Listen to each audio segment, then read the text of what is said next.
I think we have 5 workflows in Power BI. Could you just display tell me what is the 5 workflows of Power BI?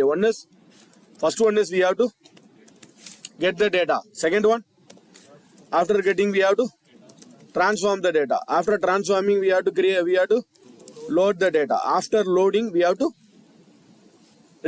create a report. After creating a report we have to publish it. I think we have not completed. We have seen the 4 workflows here. Until report we have done that, publishing we didn't do. Today we will see how to publish our report, how to create a workspace, how to publish it. While publishing, what are all the options available? Row level security. You can publish to many people. You can download it in PowerPoint. You can export it to some other tool, export it to PowerPoint, import it to PowerPoint. Various other options are available in publish that we'll explore today. So I think we are in the process of reporting today. Okay, so let me open the same file which we have opened yesterday. So I'll open the same file. I think we already saved it. The file name is this business transaction. So let me open the same file. You can double click and open the same file. Yes. And don't open multiple Power BI. I recommend not to open multiple Power BI, because if you open multiple Power BI, it may slow down your system speed. Not like Excel. Excel at a time you can open hundreds of Excel. It doesn't slow your system speed. But Power BI occupies more space on your RAM. So it may decrease your system speed. So better not to open multiple Power BI at a time. Yes. So yesterday we have seen how to get the data, how to transform the data, how to load the data. But while loading the data, we have seen a very important concept of setting the relationship. 99% Power BI will set the relationship. If the relationship is not created, we have created a relationship also. Then we have seen how to create some visuals. We have seen how to put your company logo as the picture, how to put the title, and how to bring your company font into your PowerPoint Power BI. Then we have seen how to create some new visuals also. Card, we have seen the new card. Slicer, we have seen the new slicer where we can see the pictures. We have seen about the gauge. Then we have seen about how to draw a pie chart. Under pie chart, we have seen about drill down also. Drill down. What is the drill down is when I click on north, under north it shows what are all the states, under state what are all the cities. Then we have created a map. Based on the click, the map is getting filtered. But and the last one what we have did is the top 10. I want to find the top 10 customers. Filter. Under this you can find the top 10 customers. This is what we discussed today. For example, when I click on pie chart, this map is getting filtered and this bar chart is also getting filtered. Sometimes I don't want this filter to happen. Sometimes I want to highlight it. I don't want to filter it. I want to filter it. So in that case, what we can do is, yesterday we did it. We went to the data, we went to the format, under format, edit interaction.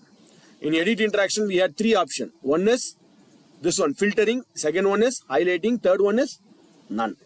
So when I select none, what will happen? When I click on this filter, nothing will happen to this. So I don't want, when I select the south, I don't want the top 10 for south. I want the top 10 for the entire thing. So I don't want the filter to happen. So you can select this option called as none. So you can decide. By default, it will either filter or either it will highlight. You can decide whether you want to filter it or highlight it or none also.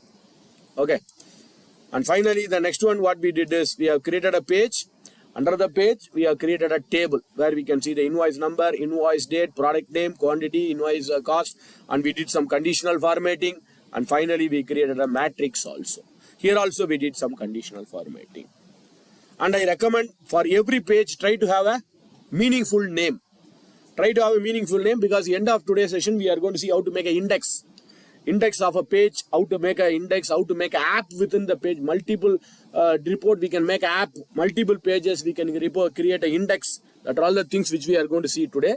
So that's why I'm asking you to give a meaningful name for this page. So let us give a meaningful name for this page. The third page I am going to give a meaningful name. In this page I have the customer details. So actually what are we going to do here is, when I go to this top 10 customer, and when I select the place on the particular customer, Tirumala Auto Dealers, so its total revenue is this, 1,76,39,402. When I click here and when I come to this page, I should get only that customer details here. Only that customer details has to be seen here.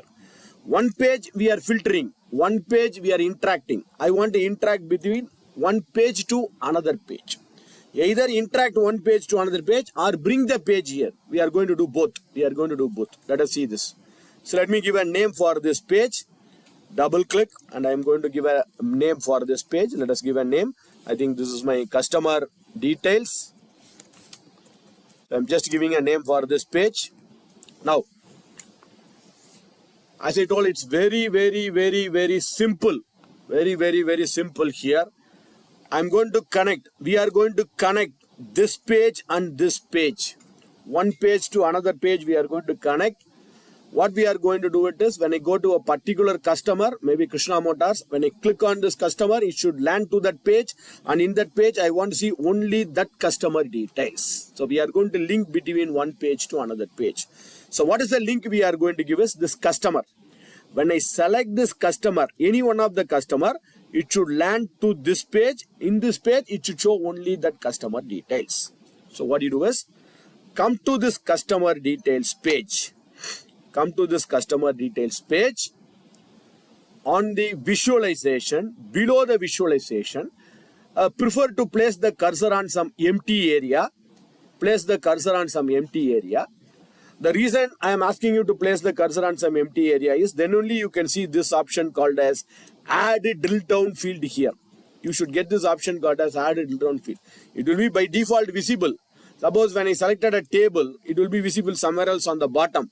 You have to scroll down and we have to find it out. That's why I'm asking you to place the cursor on some empty area. Just place the cursor on some empty area. You should get this option called as add drill through field here. So what are we going to do it is, when I select that customer, it should come to this page and it should show that customer details. I want to connect that customer with this page. Customer name. What is the field available here? When I go to this page, what is the field we have used it here? The field which we have used here is the customer name. So when I select the customer name, it should come to this page and it should show that customer details. Customer name. So let us go to the customer details page. Place the cursor on some empty area and find that column name called as customer name. So here we have the customer name. Drag the customer name and bring it to the drill through field here. Drag the customer name to the drill through field. So drag the customer name and bring it to the drill through field here. Two things will happen here. Let us check that. First thing, when I drag and drop this here, what has happened here is, on the top, you can see a back button is appearing automatically. Back button has appeared here automatically. I will tell you what is the purpose and what is the usage of this back button. Second thing, what would have happened is, when I go to the top 10 customer, the previous page, now you can see a small change has happened. The change is, when you place the cursor on any one of the customer name, you can see a new option is popping out. Drill through. Earlier you would have not got this drill through. Now for example, I am placing the cursor on Trinity Vehicle Solution and I go here, drill through. It says the customer details. Just to click on that customer details. So what will happen? It automatically lands into the customer details. Just to check here, 1,74,90,753, and I click on customer details. Yes, here you can see it's 1,74,90,753. This belongs to that particular customer. So it shows only the details of that particular customer. Only one thing we did. We didn't write any formulas, we didn't write any functions, we didn't do any magic here. Just we dragged that customer name into the drill through field. That's it. So what we did is, in the customer details page, we dragged that customer name into the drill through field. You can see it has been dragged into the drill through field. That's it. Why this back button is appearing here? To go back to the main page, but I am clicking, it's not going back to the main page. Why is? We have not published this report. If you published it, if you click, it will go back to the main page. Since we are not published, you have to hold the control key and click it. If you hold the control key and click it, it will go back to the main page. Once again I repeat it, place the cursor here, drill through, customer details. So it shows only the customer details. But how do I know this data belongs to that particular customer? We'll do that. We'll do that in the next part. Okay. Very simple but very powerful. We did only one thing, drag and drop it into the drill through area here. Right? Let us see what will happen after publishing. Second one also it's changing. This belongs to that particular customer only. This is the actually profit and loss. The profit and loss for this customer. So if you drag the total revenue, you will get the same total revenue value here.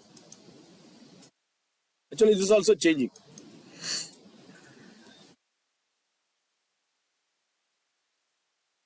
It will interact. Both will get interacted. Now, how do I know? Anyway, I am placing the cursor here. I am clicking on the drill through and I click on the customer details. It's going there. Fine.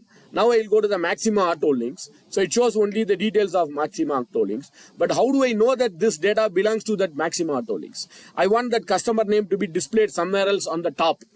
That's the reason we have left some empty space on the top. So what we'll do is I want to display the customer detail.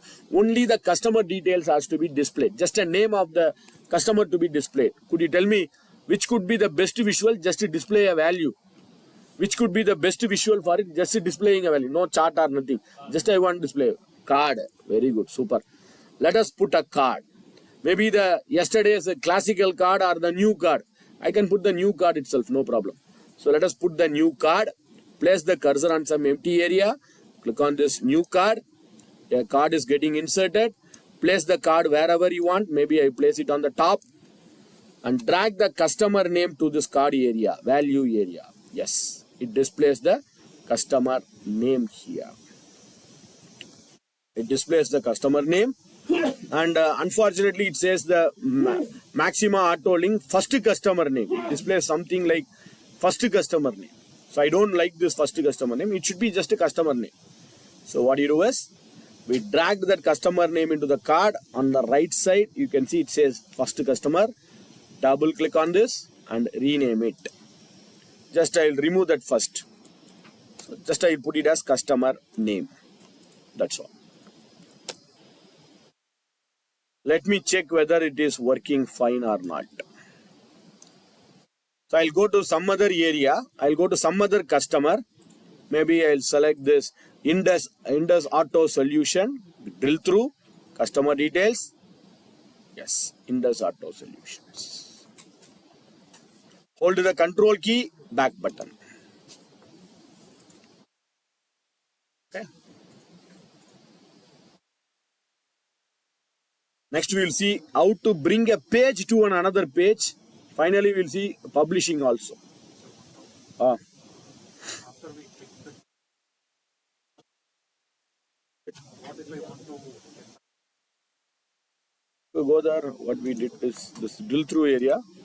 In this drill through area, you will be having that filter. You can go here, remove the filter. There will be an option called as removing the filter. You can remove the filter here. If you remove the filter, it will show you the entire details here. The filter painting is removed. But what we are going to do is actually, we are not going to make this page visible to the audience. They will come only through this. So, the customer details. They will not see the full customer details. That's next part.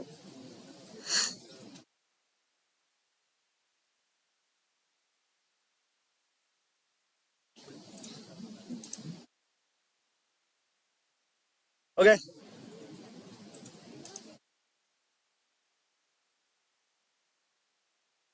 Yes. Specific? அதுக்கு தான் இதை போடணும் நீங்கள். What do you do is நேற்று பண்ணோம் இல்லையா, picture, insert a picture, this picture, that logo and the customer name you should have that logo in that original. Yesterday we did this category. When I select the category, for this category I have a link or I have a picture in my Excel file. Same link or picture inga vechite. So select this picture, go to style and go to image, and what you do is select from data. So இந்த maximum auto லிங்கோடைய logo இங்கே வந்துடும். ஆனால் அந்த maximum auto லிங்கோட logo அதுக்கு நேராக நீங்கள் place பண்ணிடணும். அங்கே லிங்க் இதை ஒன்று பேஸ்ட் பண்ணி எக்ஸல் வச்சுருந்தீங்கன்னா it will come. Then it will come. Okay, புரியல சார். கார்டுக்குள்ளேயே போட்டு அதுவும் மட்டும் கார்டு அதான் லிங்க் வச்சிருந்தா கார்டுக்குள்ளேயே போட்டுங்க, தனியாகவும் போட்டுங்க. What is set is also right. Put the picture inside a card also. Okay, now let us see how to bring a page inside a page. Another magical feature. Time being, I will go to the next page. I am going to insert a new page here. Let us create a visual now. I want to create one more visual. Yesterday we have seen about a bar chart. Bar chart, you know, it's like this column chart. It looks like a column. Either you can use the bar chart or column chart is your wish. So let us go to the page 1. Now this is a normal column bar chart. So you can see we have selected the third one, that is clustered bar chart. Now what I want to do it is I want to insert the stacked bar chart. Either you can go for the stacked bar chart or you can go for the stacked column chart. Your wish. Both are somewhat similar. One looks vertical, another looks horizontal. That's all. You can use any one of it. Either you can go for the stacked bar chart or you can go for the stacked column chart. Whichever is easier. I will go with the bar chart itself. I will go with the bar chart. First one, I click on this bar chart.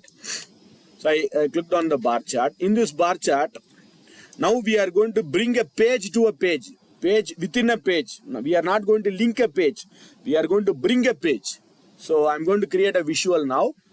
I inserted this bar chart, stacked bar chart. Now let us take something like state names. I have state names. Karnataka, Maharashtra, Andhra Pradesh. I have the state names. So let us bring the state name into y-axis. Let us bring the state name into y-axis. Then total revenue into x-axis.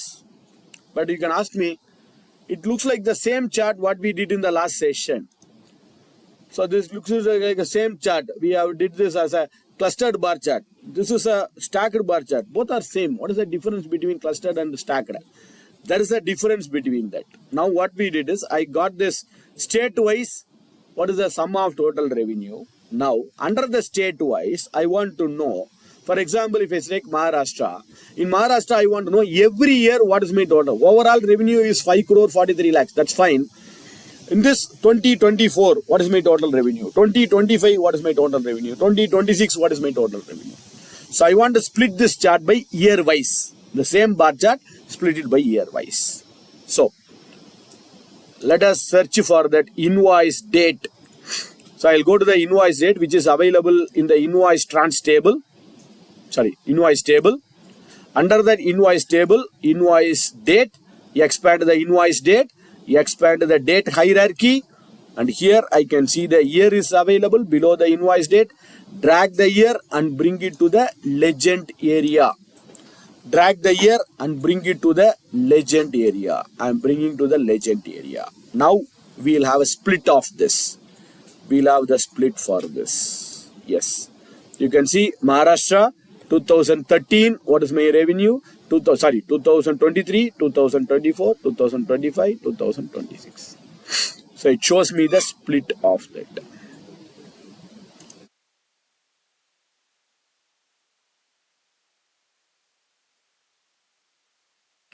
Okay.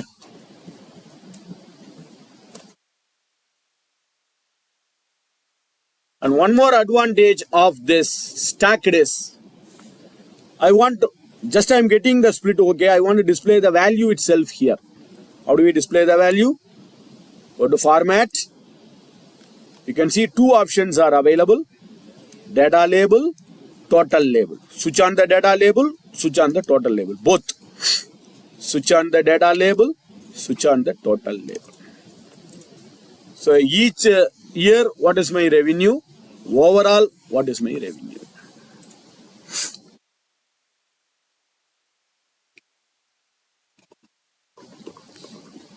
Okay.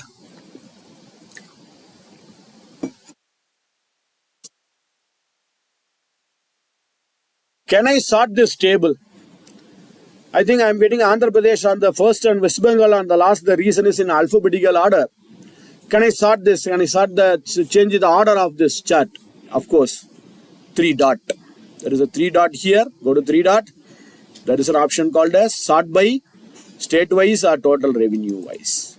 So I am sorting it by total revenue wise. So total revenue wise. I selected total revenue, whether you want it in ascending or you want it in a descending. Sort by, instead of the state name, I selected the revenue and ascending order or descending order. By default, it's in ascending, so let us make it as descending. So which state is having highest revenue will come on the top, which state is having the lowest revenue will come on the bottom. So the sorting is your wish. So go to the 3 dot and sort by.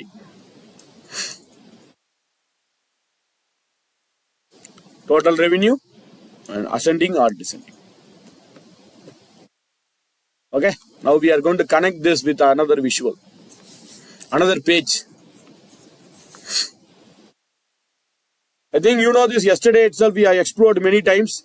How can I change this millions to the exact value? I don't like this million. I want the exact value to be displayed. How can I do that? Go to format. I don't know where is the display units available. Whether display units are available in a particular area. I don't know where it is available. So go to the search box and type DIS and change the display units as none, so that it will display the exact value here itself. So go to the search box and type it as DIS and change the display units as none. Now another powerful and magical feature. Next one.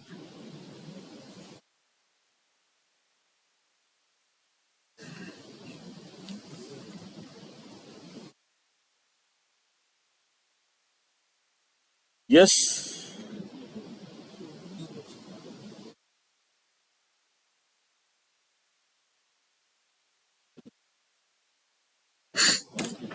Got it. Sir, any challenges? Got it. You need my support.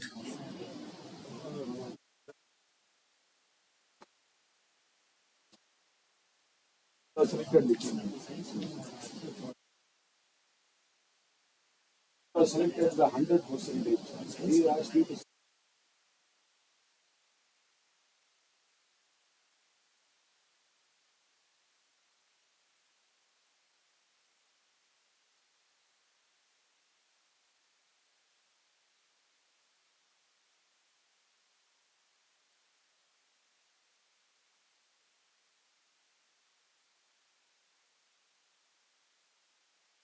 Very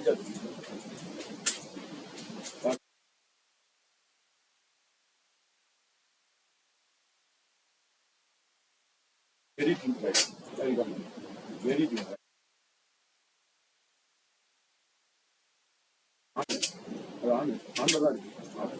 Second half. Okay.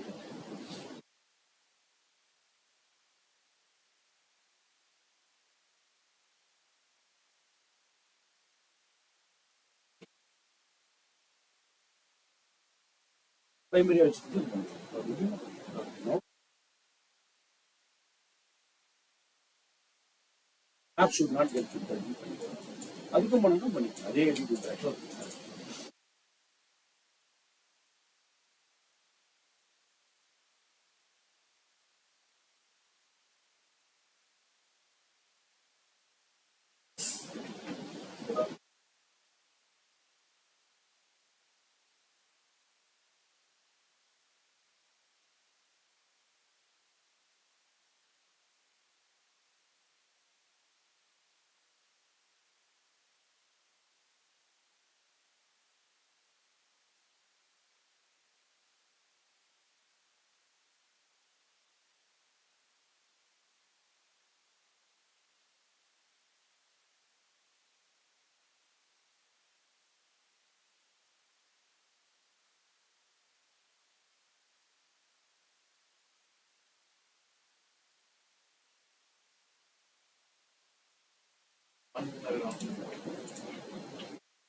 After publishing, publishing.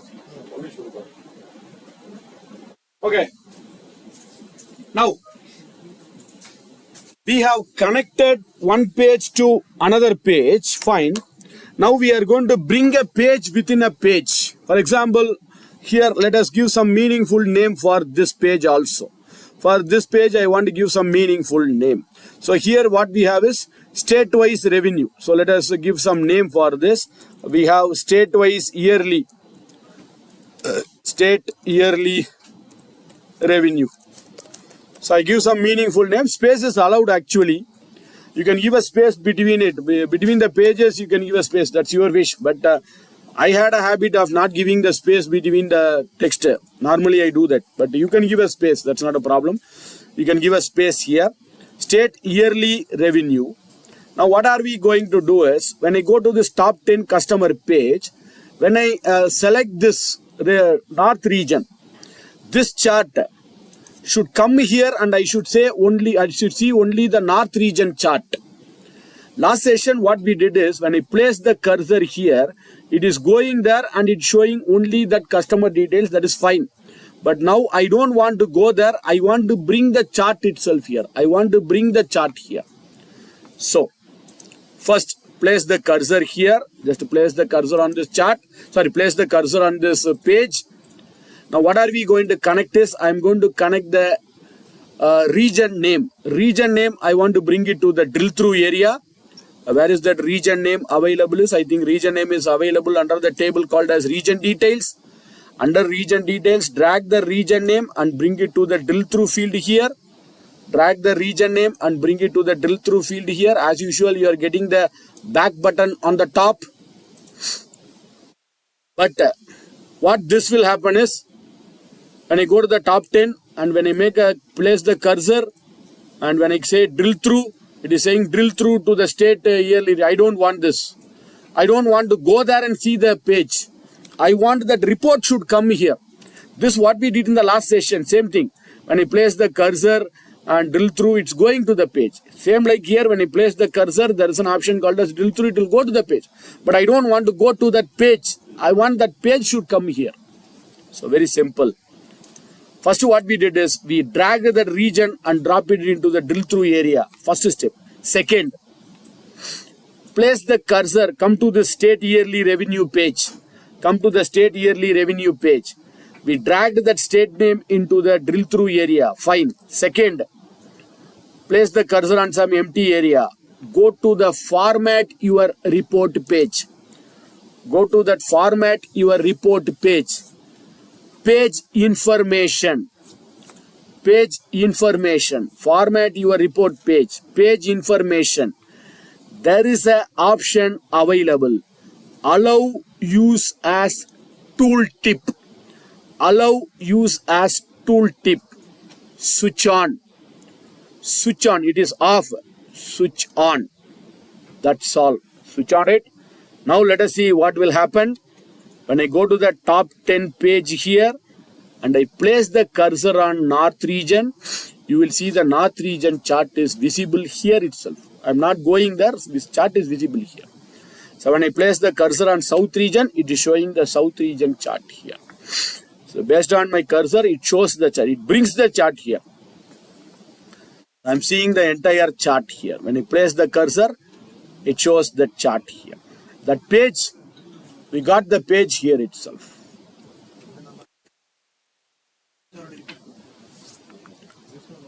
First to go to the state wise, drag the region into the drill through. First step. Second step, format region. Because region has to be connected. When I select the region, I should see that chart. Then go to the page information, empty area, page information, format, page information, switch on that allow use as tooltip. That's all.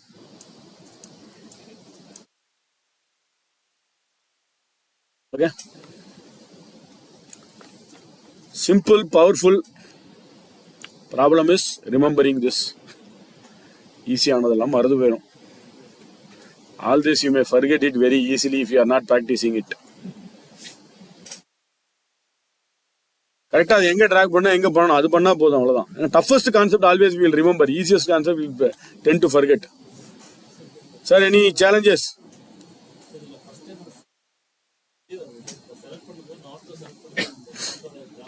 வர இல்ல புரியல. இங்க வைக்கிறோம் north chart வருது.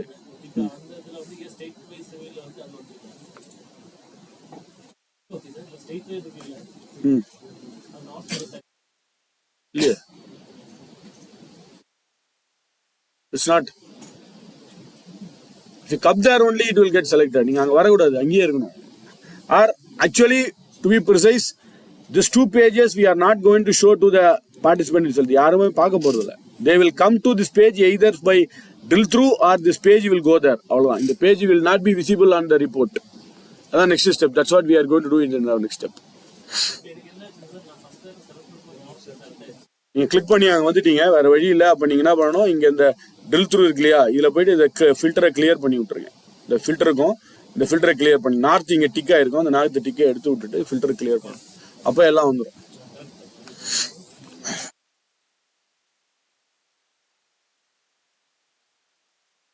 Now we'll see about publishing.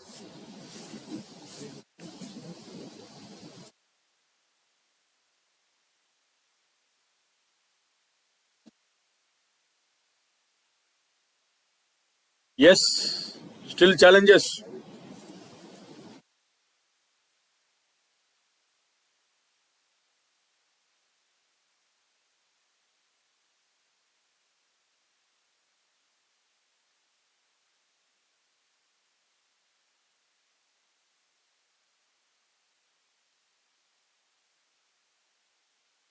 Sir, can I help you? I'm having table in the report after publishing. If somewhat, in some case, I want to have that table in Excel. Is it possible? Not Excel, CSV. Sorry? CSV. Only CSV. Open the CSV in Excel. What we did this after publishing or before publishing itself, this table, just go to the three dot here. There is an option called as export the data. So some people.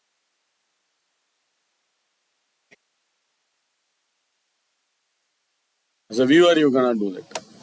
If you are admin, you can do it. You are also an admin, I am also admin, I can do it. If both are admin, you can do it. If viewer can export data, so that security control is a problem. Sir? Okay. Now, let us see, publish it. One new feature here while publishing. I don't know, when you come for the basics, I would have not said this because this feature is a new one. Now, what I am going to do it is, these two pages should not be visible for my audience. So, right click on the customer details page. Why? Because this customer details page, how we will come to this customer details page is, this customer details page, either we have to come through a drill through, place the cursor, drill through and come here, or place the cursor and see the report here. So this page should not be visible to my end audience. So what I will do is, right click on this page, hide it. This customer details page, right click, hide it. the state yearly page, right click, hide it. These two pages I am hiding it. In old version means just May month before May month, if you are publishing a report, what we have to do with this, we have to place the cursor on the first sheet. Suppose I have 20 pages. By default, always you have to place the cursor on the first page and publish it. Then only when you open, it will open in the first page. But in the latest version, we have an option. I can place the cursor here, I can place the cursor here. Still, if you publish, it always opens with the first page.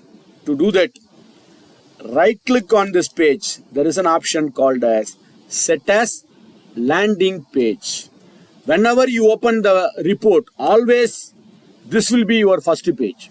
Even though if your cursor is in the 4th page or 10th page or 100th page, whenever you publish the report and open the report, this will be your first page. This will be your home page. So now I'm going to set this page as my landing page. Right click, landing page. So I have set this page as my home page. That is my landing page.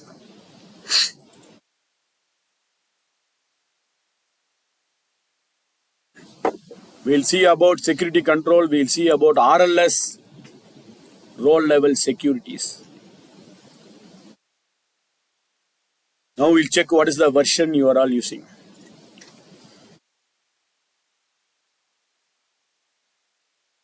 Done? Now I'm going to publish this report. I don't know whether you have a workspace. You have created a workspace in basic training. We would have learned how to create a workspace also. If you have created a separate workspace for you, you can do it. Or as of now, I can use my workspace and we'll see how to create our own workspace later also. So this report has to be published. In Windows, you'll have a folder. In that folder, you'll put all your files. Same like in online, you will have a workspace. In workspace, we are going to put this file. So before publishing this file, you cannot show this report. For example, you can tell me this report is okay. Why I want to publish it? I'm going to show the report in a projector like this. I will connect the projector and I'll show you the report like this. No. Even if you create a PowerPoint presentation also, you will not show the PowerPoint presentation straight away here. What you will do normally? We'll run a slideshow. Same thing here. You cannot show the report like this. You have to publish it and you have to show it. Even though if you are sharing or not sharing, you have to publish it. If you are sharing or not sharing also, please publish it. So how can I publish this? Two methods. File, publish, or homepage, publish. File, publish, homepage, publish. So let us click on this publish. It will ask you to save your file. If the file is already saved, fine. If it is not saved also, it's better to save it again. So I save this file. You will get some list of workspaces. You have to tell me what are all the workspaces available. Any workspaces available or only one workspace, my workspace, or you are finding some other workspaces? More workspaces. 4. 7. You created a workspace or this is created by someone else? Created 2 workspaces. Okay. Other people will see how to create our own workspaces also. After publishing, we'll see how to create our own workspace. If we don't have a workspace for a trial purpose, for a testing purpose, Microsoft has created a separate workspace called as My Workspace. This is for training, this is for testing. So My Workspace is a testing workspace which is by default created by Power BI. So you can put it into your workspace, or if you have some other workspace also you can do it. If you don't have a workspace, no worry, we will see how to create our own workspace. How to create our own workspace, we will see it in another few minutes. So now, as of now, I'll put it into, last month only I created one workspace for your company, maybe April 2026. So I created this workspace. In this workspace, I am going to publish this file. Select this workspace, or you can select My Workspace as of now. Select. And it is getting published. This will work based on your Wi-Fi speed. If it is very faster, it will publish it faster. If Wi-Fi is a little bit slower, it will take some time. Published successfully. Don't click on got it. Don't click on got it. Because this is published successfully. I have to see the report. I have to see the report online now. I have to see this report online. Now it will go to the services. Click here. open Power BI, business transaction dot Power BI, BBIX in Power BI services. Click this. Yes. Now it will go to your online through Microsoft Fabric. It will get published online. If you have signed in, okay. If you are not signed in, it will ask you to sign in. I think I have already signed in. So it is publishing online now. You can see only 2 pages are visible here. Only 2 pages are visible. The third and fourth page is not visible. My audience will not see the third and fourth page. How do they see the third and fourth pages? Just to place the cursor and either they can see the report here or drill through and go there and see the report. They will not see both the reports here. Okay. Do we share the report? The all concept, we'll see it in another few minutes.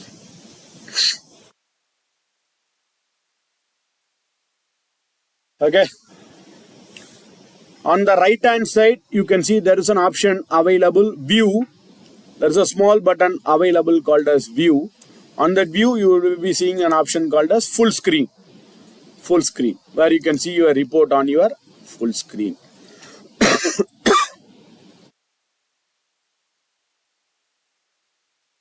Your report will be viewed on your full screen.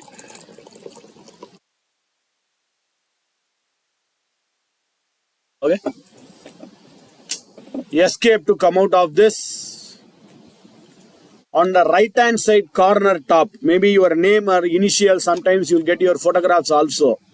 When I click this, there is an option available where we can check your version. Sorry, license type. So tell me what is the license type? Pro. That's what I told you. You are using Pro. Any premium license? You are using premium.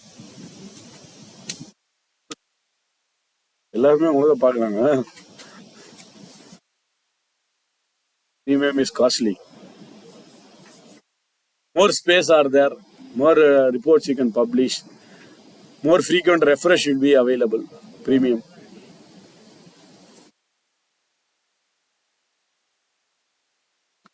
Okay. This report.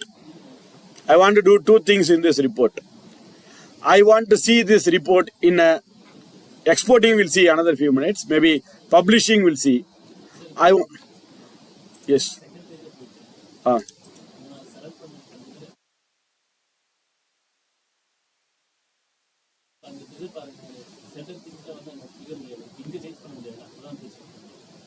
Come again. I didn't understand.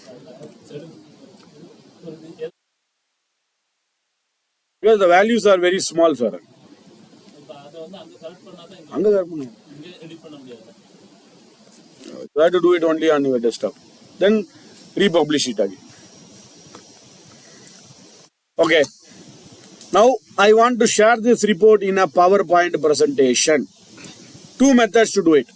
Export to PowerPoint, import in PowerPoint. Both can be done. First option, export. After publishing this report, click on export.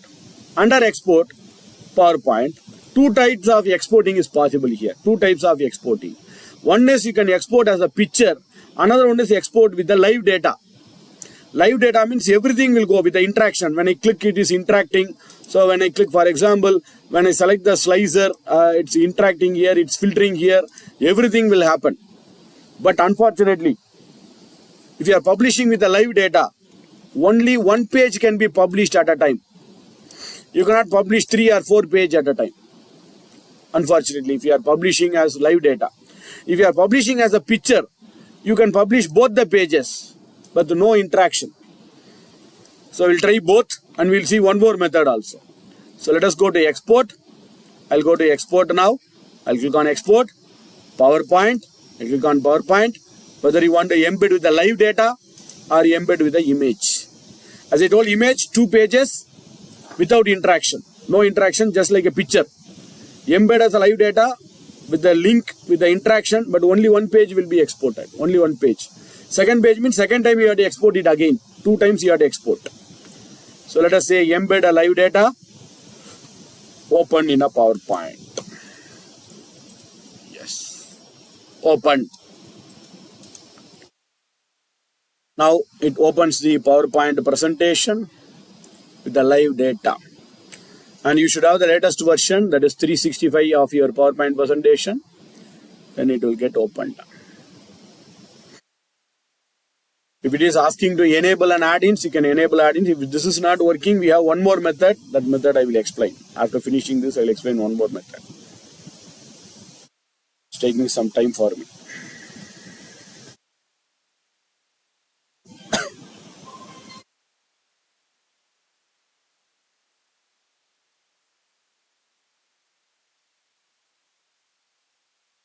Then you got it.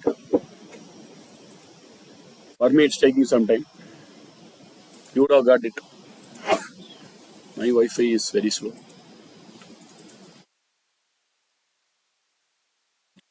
What is the Wi-Fi you are all using? DT. DT rocks.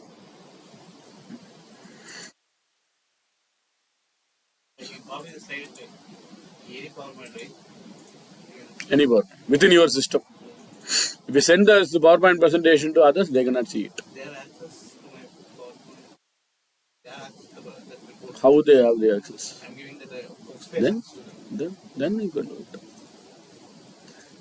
If they are part of your workspace team, then you can do it. But instead we have one more option. I will explain another option. I think it's taking some time for me, but it will get published. No worries. You will get that report straight away here as a PowerPoint presentation.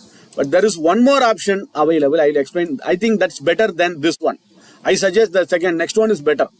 So if I go to export and I say two options, one is PowerPoint, either you can put it as a live data, but the problem is only one page. Only one page. Suppose I have 6 pages, means 6 times you have to export. Instead, what I will do is, let us open PowerPoint first. So I'll open PowerPoint. Only first page.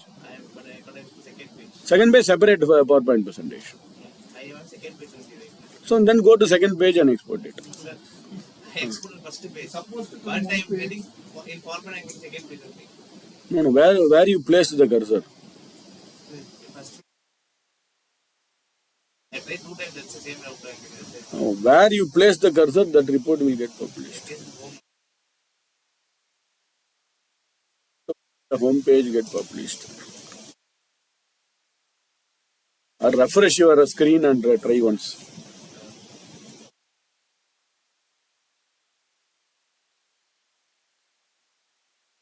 So, out of this, I recommend the best one is, instead of this publishing, exporting from Power BI to PowerPoint, I recommend this method. Open a PowerPoint presentation. Open a PowerPoint presentation. Fortunately, in Daimler, we have straight away access available. Even I don't have an access. I have to get the add-ins manually. But in your system, in Daimler, what will happen is, you go to Insert. Under Insert, you will get a button available called as Power BI, Microsoft Power BI. There will be a straight away button available, Microsoft Power BI under Insert. Correct? You will be getting it straight away. Even I am not getting it. I have to click on the add-ins. Your IT team, they have enabled it already here. What I have to do it is, since for me it's not available, what I have to do it is, I have to go to the Home tab and I have to add the add-ins manually. I have to click on the add-ins. Under add-ins, I have to search for that add-ins. My add-ins is Power BI. So this Microsoft Power BI will be available. You can go to Insert and click on this. You can straight away go to Insert and click on Microsoft Power BI. I am going to the Home tab, add-ins, and click on Power BI. Now what will happen is, it will show you the home page. It will show you what is a report. You can see it will show you the report here. For example, it will show you the recently published report. Let us wait. I think it will show you.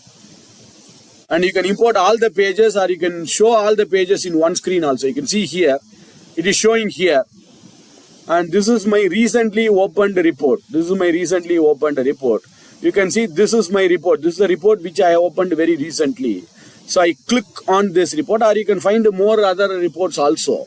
But I click this report. This is the report which I published it now. I click here, and you can see all the pages will be visible here. If you have 4 or 5 pages, all the 4 or 5 pages will be visible here. Either you can show the PowerPoint presentation straight away like this. If I run a slideshow, everything will be available here itself. If I run the slideshow, sorry. If I'm running the slideshow like this, yes, you can see that second page, third page, you can show it here. Or in the first slide, I want the first page, second slide, I want the second page. So what we will do, very simple. So click on this, first page, select the first page and insert it. Select the home page and insert. That first page will be inserted in the slide 1. Slide 1, first page will get inserted.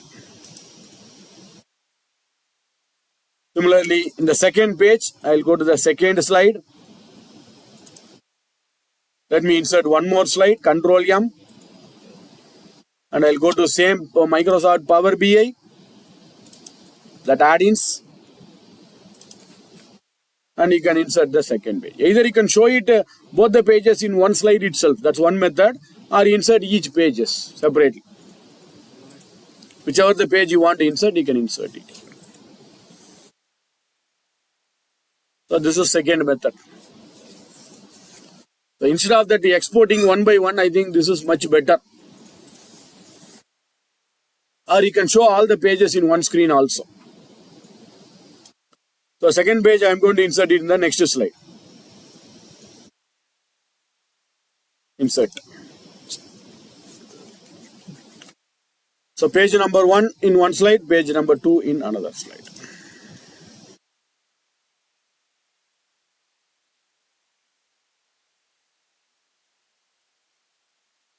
That we will see workspace and giving authorization, RLS, row level security. Next part.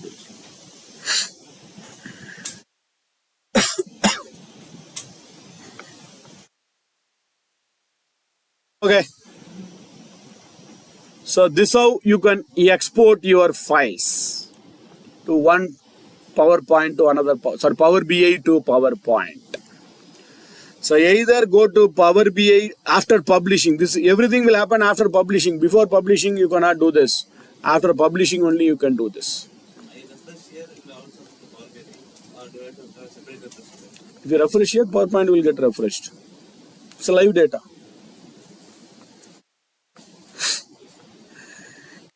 How I opened this report is, after publishing, I went to my Power BI desktop, I published the report, then I opened the report.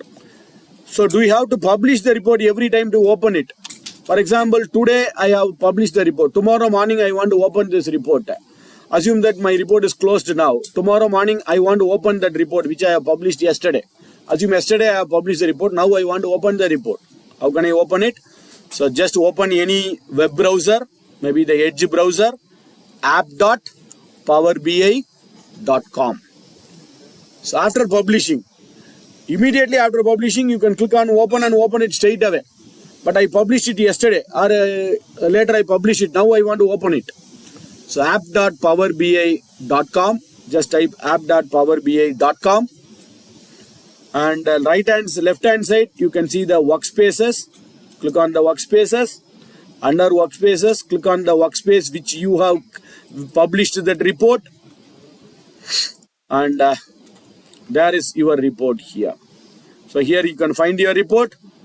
And two things are there. One is your report. Another one is your semantic model. One is the report. Another one is your semantic model. If you want to see the report, just click on the semantic model is your data, source data. So click on this report. So now you can open the report here. This is second method of opening your report after publishing.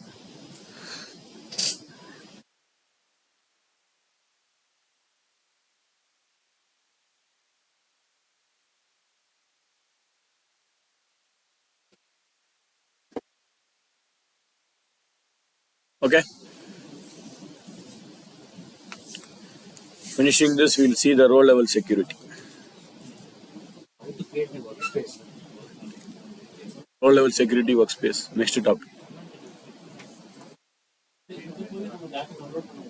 Sir. If you are the owner, if you are the thing, you can go to that. This one, this is your source data. இதான் உங்களுடைய source data. If you have an access, you can analyze it in Excel and you can open it in Excel and you can see it in Excel, or you can download this file. Power BI, BBA, PBIX. If you are the admin control, then you can download that file and open the file.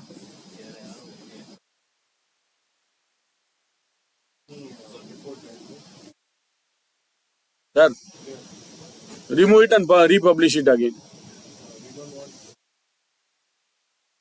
Delete it and republish it again. Overwrite it again.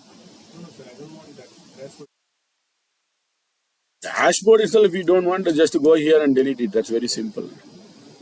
Always creating is tough, removing is very easy.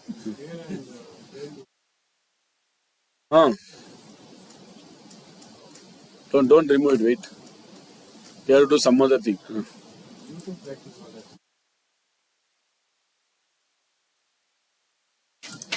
Okay. What will happen if I modify my source data? Yesterday, if I modified the source data in Power BI, we can make a refresh here. But what will happen after publishing? After publishing, when you come to the report, below the report, there is something called a semantic model. The semantic model, there is a button available called as refresh now. Refresh now. But there is one more option called as scheduled refresh.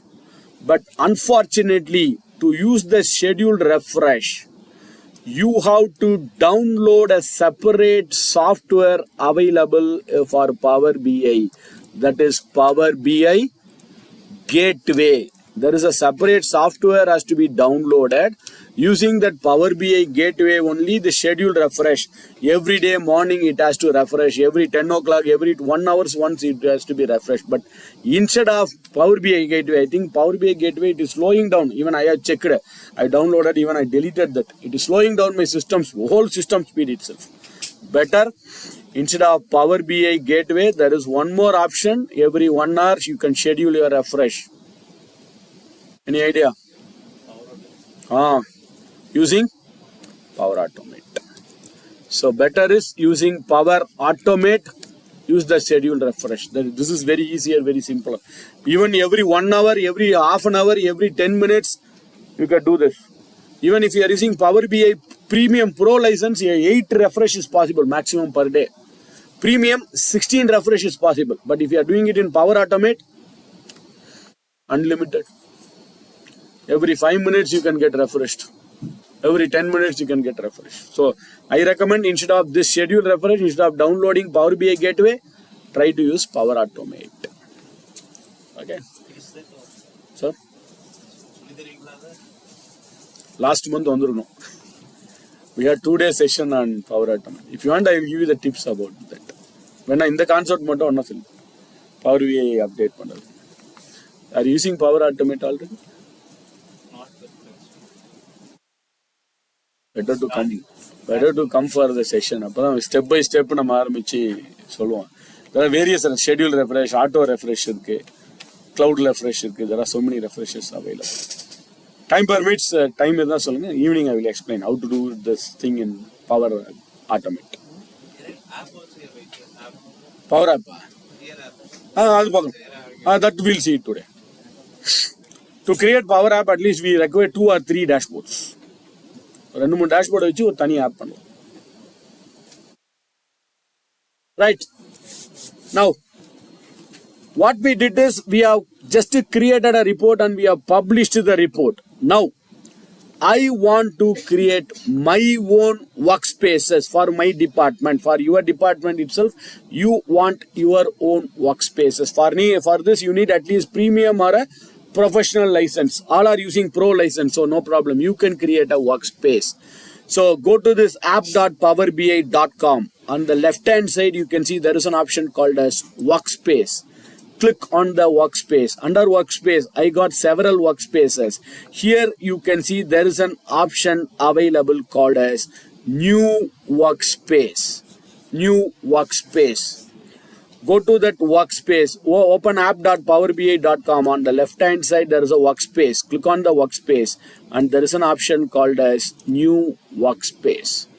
So click on that new workspace. Click on the new workspace and just give a name for that workspace. See whether that workspace is available, like a website, like a email ID. It should be available. If it is already available, it will say it's not available. Try to create a new workspace. For a training session, you can space as of now. So create some workspace. I'm not going to create. I have created so many workspaces. You can create your own some dummy workspaces here. It says the name is available. And what is the description of the workspace? This workspace is we are creating just for our training purpose. And assign it to a website. Unfortunately, you cannot do this. You don't have a control for that. And you can upload an image. What is the purpose of that image is? Whenever you open a website, if you open a YouTube website, you can see the YouTube logo will be available. If you open a Power BI logo will be available. Suppose if you open it, your company logo should be available on the top like this. Then you can upload that image also. And basically, you will be the owner of this. If you want to add someone else, we can add it. That part we'll see it in the next one. And you can say apply. Say apply. We are all using Power BI Pro. You can apply this. Like a folder, we are creating a workspace. Like a folder, we are creating a workspace. Okay, I have assumed that I have created a workspace. Maybe I'll take this workspace which I created the last month workspace. Now this workspace, I want to assign my own people, my department people, I want to assign it to this workspace. So click on that workspace. We have created a workspace. We are given a name for the workspace. Now click on the workspace. On the right hand side, there is an option available. Manage access. Manage access. Click on manage access. Under manage access, add people and group.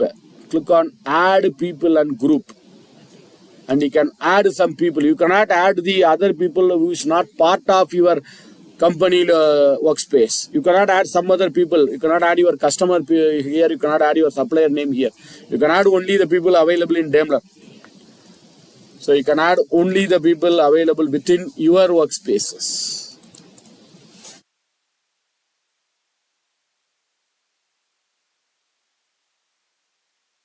Yes. You can add some people, click on the selected people. You can add them as a viewer. Viewer means they can just view the report. Contributor means they can contribute a report. They can publish the report. Member, they can publish and they can view the report. They can view the report, they can publish it also. First one is just viewer, only view. Contributor is just send the report. Viewer is both, member is both. They can view the report, they can contribute the report also. But admin is full control. They can view the report, they can contribute the report, they can create a workspace, so they can modify the workspace, they can add the user to the workspace. So whichever you want, I can make them as a member. Contributor is just a publisher. They can publish that, they can contribute the report, not viewing the report. Full access, full access. Member, publishing, viewing. How to restrict the information? So, for example, How to? restrict the information, like not so these. The RLS, the next.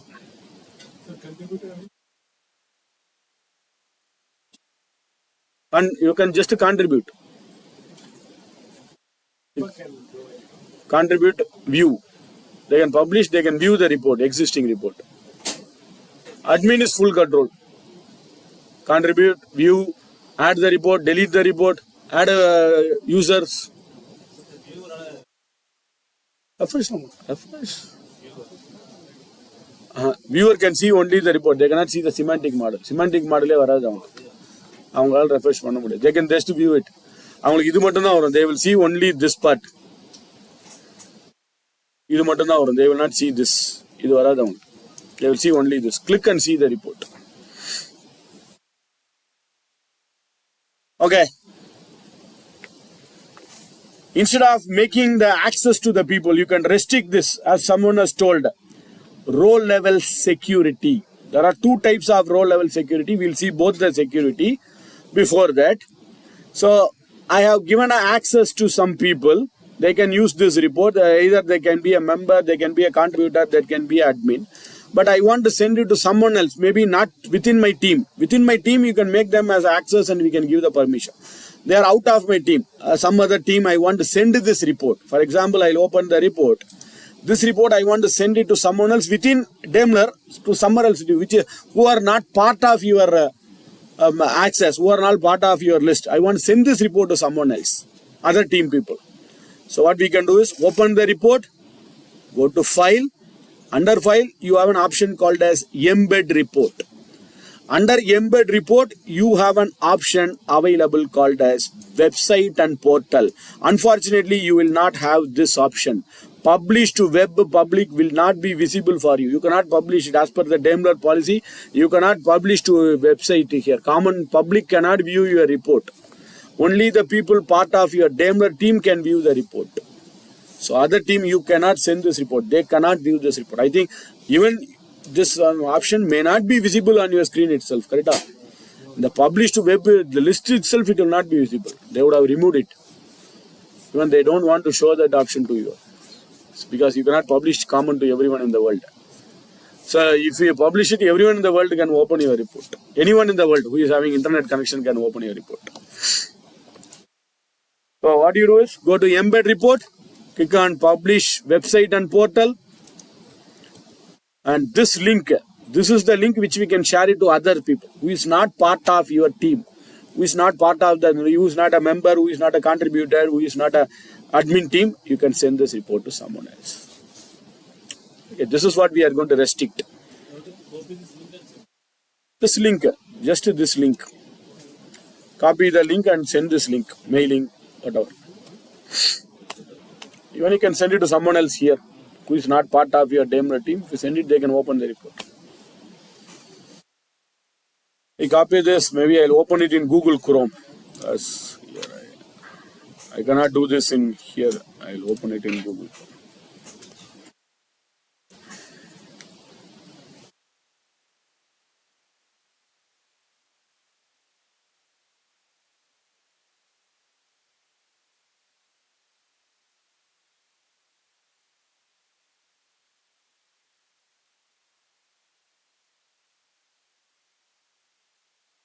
It's asking me to sign in. Sign in, you can see that report here. I have only one sign in. Maybe I'll sign in later.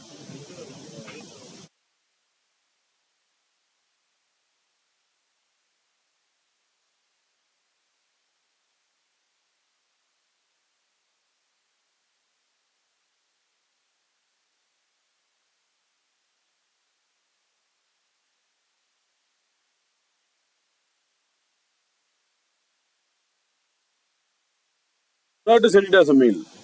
It will not come as a record. You have to send it manually. Copy bunny, you have to send it as a mail. Then click on open that.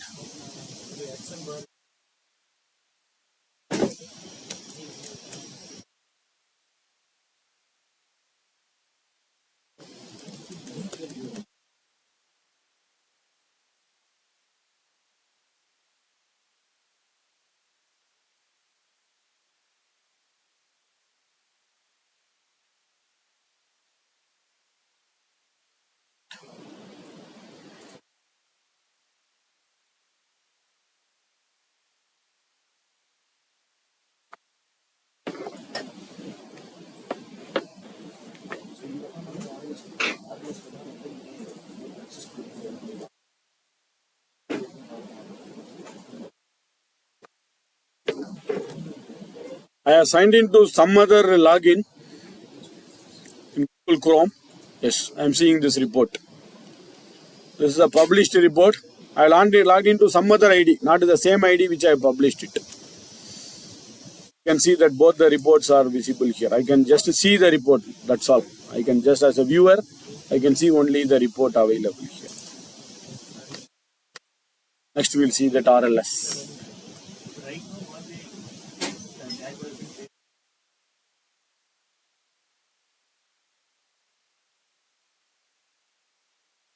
Any number of fields. It can be sheet, it can be file also. If you have a common link, same link relationship. If you don't have a common link, there is an option called as combine files. That's on the basics. We are covered already in the basics. If time permits, I will explain that also. I think I told you yesterday itself on the tips. This part we did it already. Multiple files identical in a folder, how to combine. There is an option called as combine file. Covered in the basic session itself already. But if time allows, I will show you that also.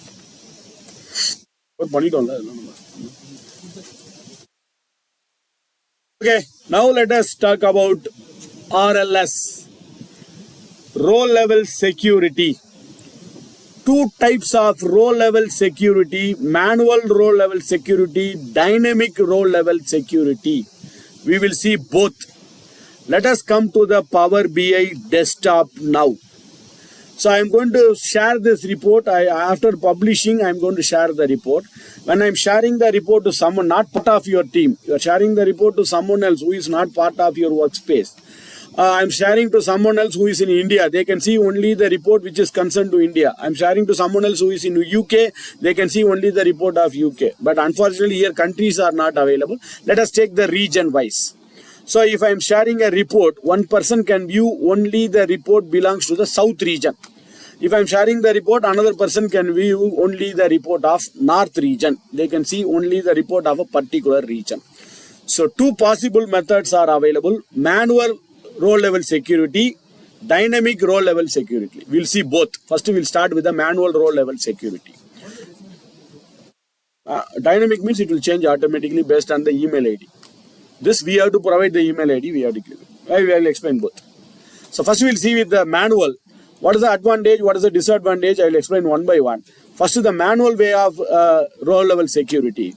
Let us go to the tab called as modeling. Let us go to the tab of modeling. Now what we are going to do it is, we are going to give a permission so that my user can view only the South region data. South region or North region, some region. They can view when they open the report, they can see only the South region data.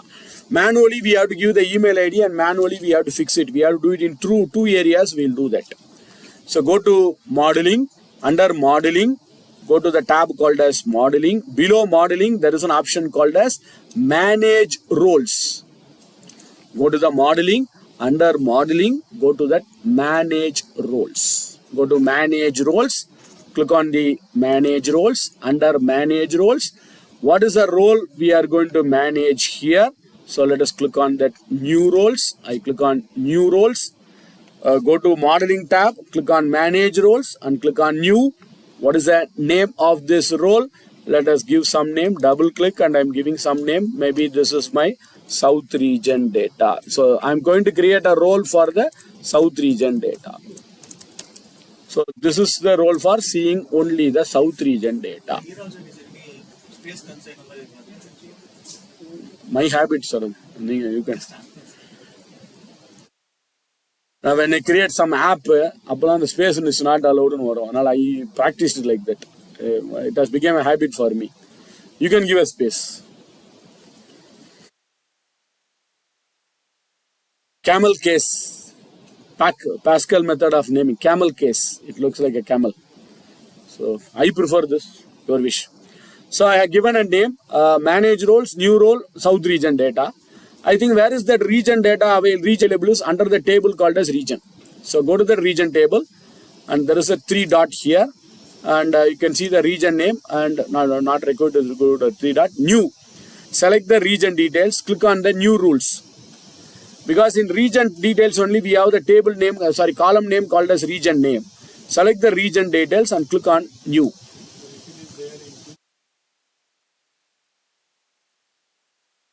Region name is available in region details table, correct?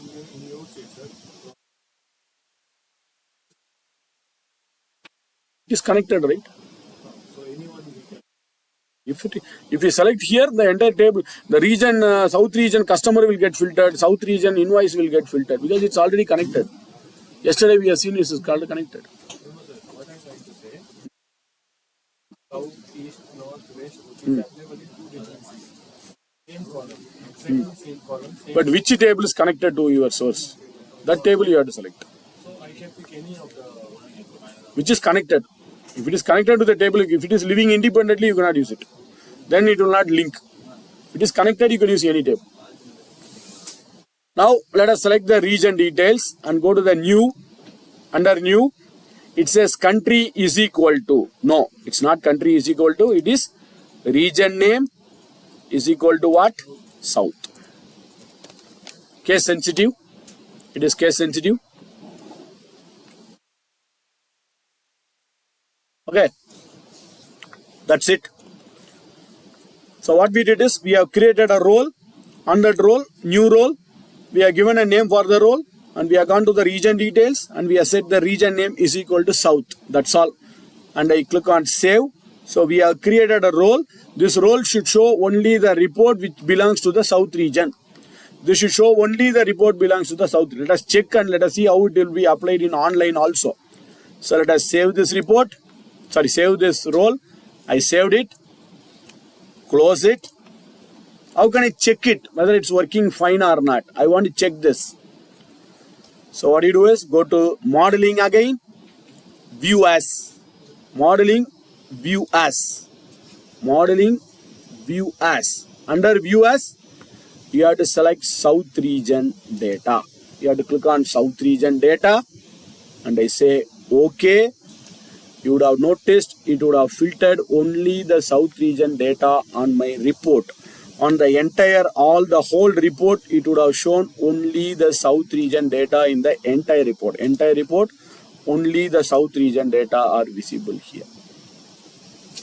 But still it's not over. We have to do one more also. How do I identify this belongs when they log in? Who is the user for this? That I have to identify. So stop viewing, come back to the normal view.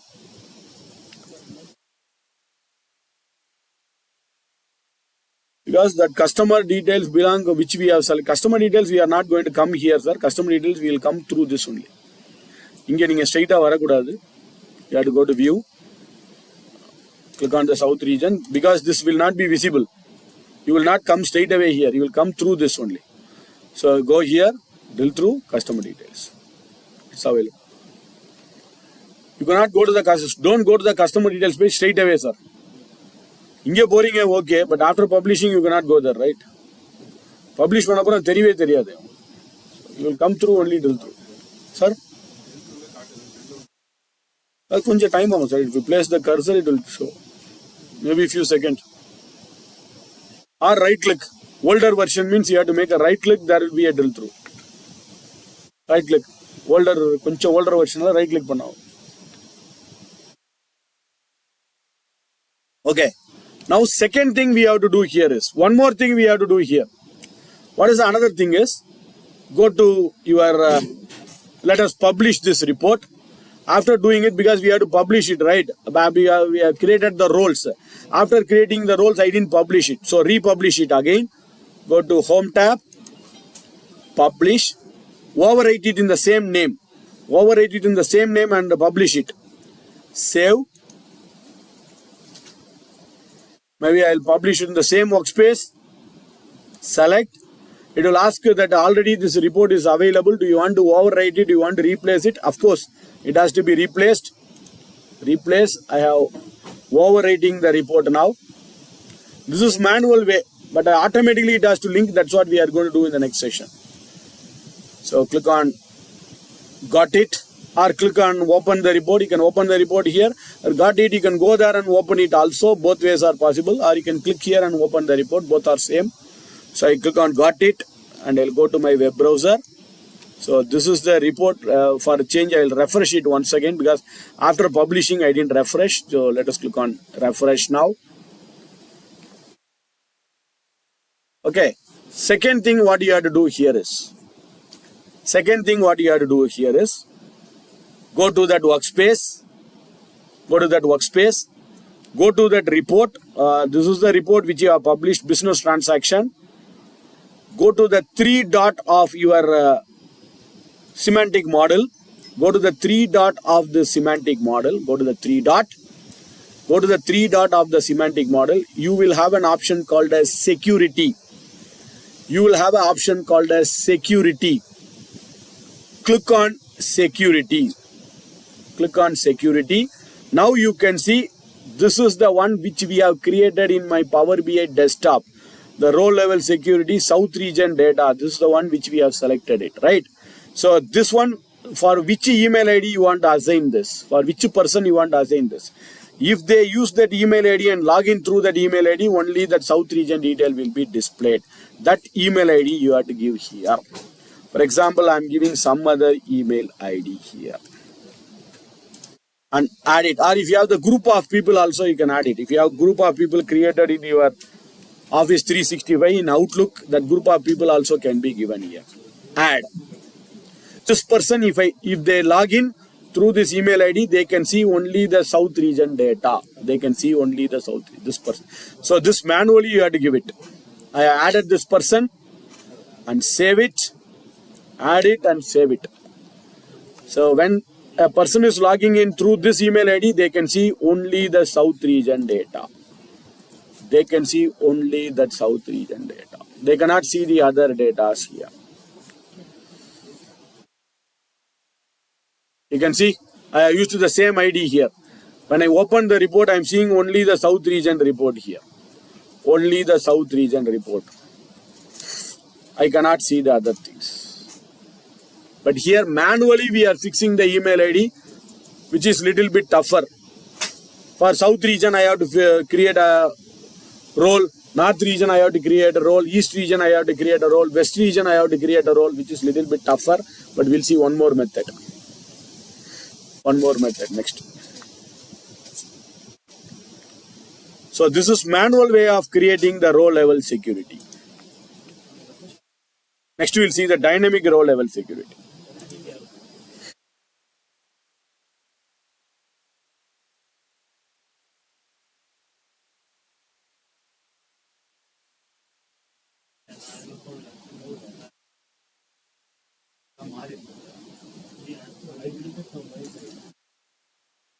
Link is same.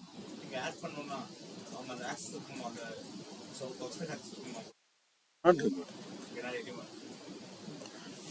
Anyone within? Yeah, okay, but I feel this is okay, fine, working fine. But I want to give for South region, I want to give a control. We did it. Suppose I have 6 regions or I have 6 countries. So 10 countries. So every country I cannot create a separate roles, which is little bit tougher for me. So here I don't know how many regions are available. Let me go to the table and I check. I'll go to the region details. So I have 1, 2, 3, 4, 6 regions. So I cannot create 6 manage roles. 6 times manage role and 6 email IDs I want to give it. It's a little bit tougher for me. Or sometimes what I will do is, I can give one person, I can give 2 controls. They can view the south as well as they can view the north also. I want to give 2 controls for one person.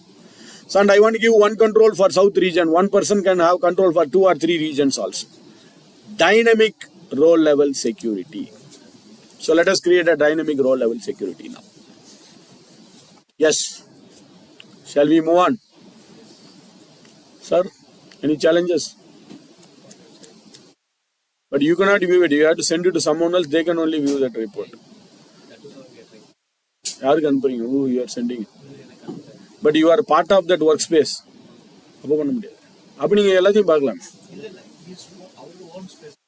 That workspace, whether he is a part of that, he is a you are not the contributor, you are not the member of that workspace, right? Then you can. If you are a member, then you are a contributor, then this workspace will not work properly. What should you say, sir? We'll go to the next dynamic row level. We have to do some process. Only once you have to do this process.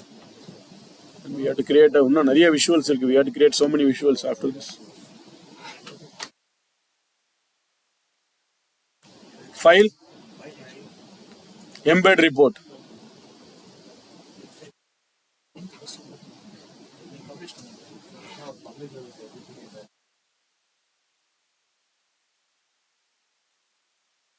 You need my support?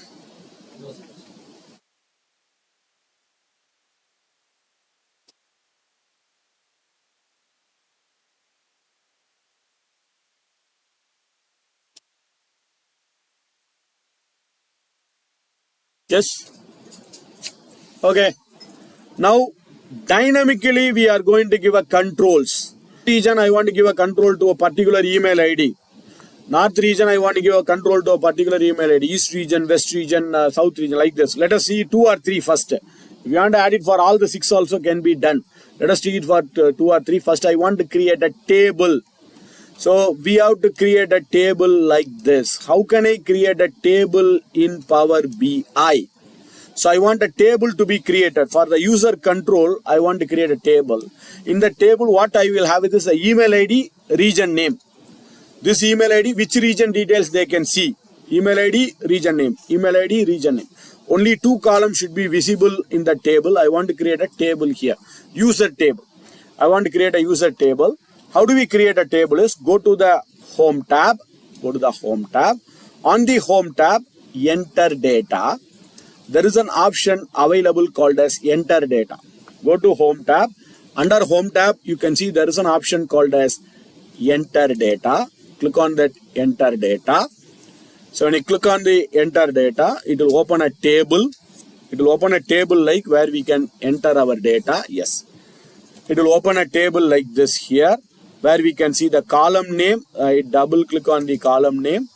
I double click on the column name. What is the column name is? Let us say the column name is email ID. And there is a plus symbol where we can add another column. This is the column name is region name.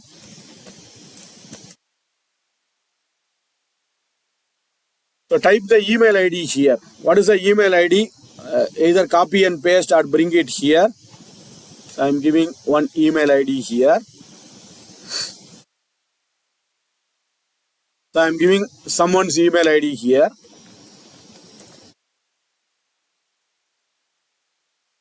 So for him, which is the region you want to permit him? I want to give a permission for the South region. This person I'm giving a permission for South region. Next I'm creating another email ID with some other email ID. For him, I want to give a permission for North region. Some 2 or 3. Some 2 or 3 at least. Or one person you can give 2 region also. One person you can give 2 regions also. South one line, north another line also. You can give 2 permission also.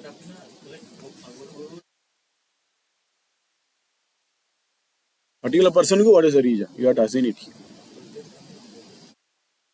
You have to assign it here. Then it's better. When you add it, if you have it in an Excel table, bring that Excel table here. That's very simple. Copy paste. Excel import money. Why to copy paste? Get data, Excel. The table you can bring it here. How you have to create one more here, area names. State names, city names. Other link. Okay. So I have created 3 email IDs and I have given a link for the 3 email IDs. Maybe the first person can view only the South region data, second person can view the North region, third person can view the West region. So I have created some link here. Then, what is the name of the table? So let us give some name of the table. Let us say this table is user table. So I have given a name for this table. Let us give the name as user table. That's it. Next, and create the table. Next, I think it would have been straight away created in Power BI itself, right? On the right hand side, you should see the table will be available there. On the right hand side, you should get the table available there. User table. If it is not available, just click on apply changes. I think it should be there.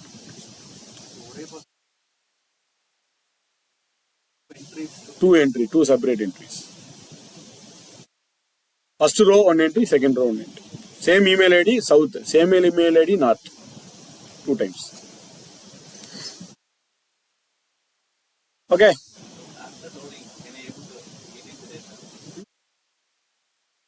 So now I click this user details and I go to the table view, user table.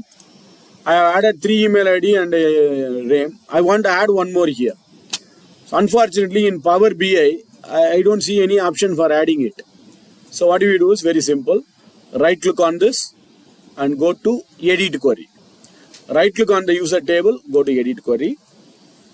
When I go to edit query, it goes to Power Query. On the right hand side of the Power Query, there is something called as settings. Applied step settings. If I click on the settings, you can edit it here.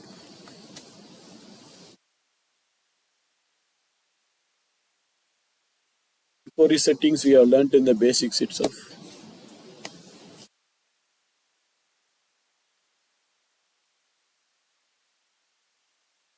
Okay, now let us check this. Either if you have it in an Excel table, bring the Excel table here or create a table here.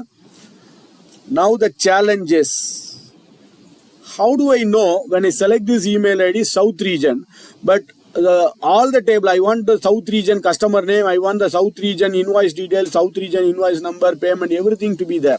So this region name has to be connected with the table. If the name is similar, here also the region name, there also the region name, means Power BI will automatically create a connection. If Power BI is not creating a connection, we can create it. Could you tell me how can I check the connection? How can I create the connection now? Where do we check it? Where do we create a connection in Power BI? Go to the model view. Click on the model view. Yes, in my system, I can see I have given the same name. Here also the region name. Here also I have given the region name. So it has got connected automatically.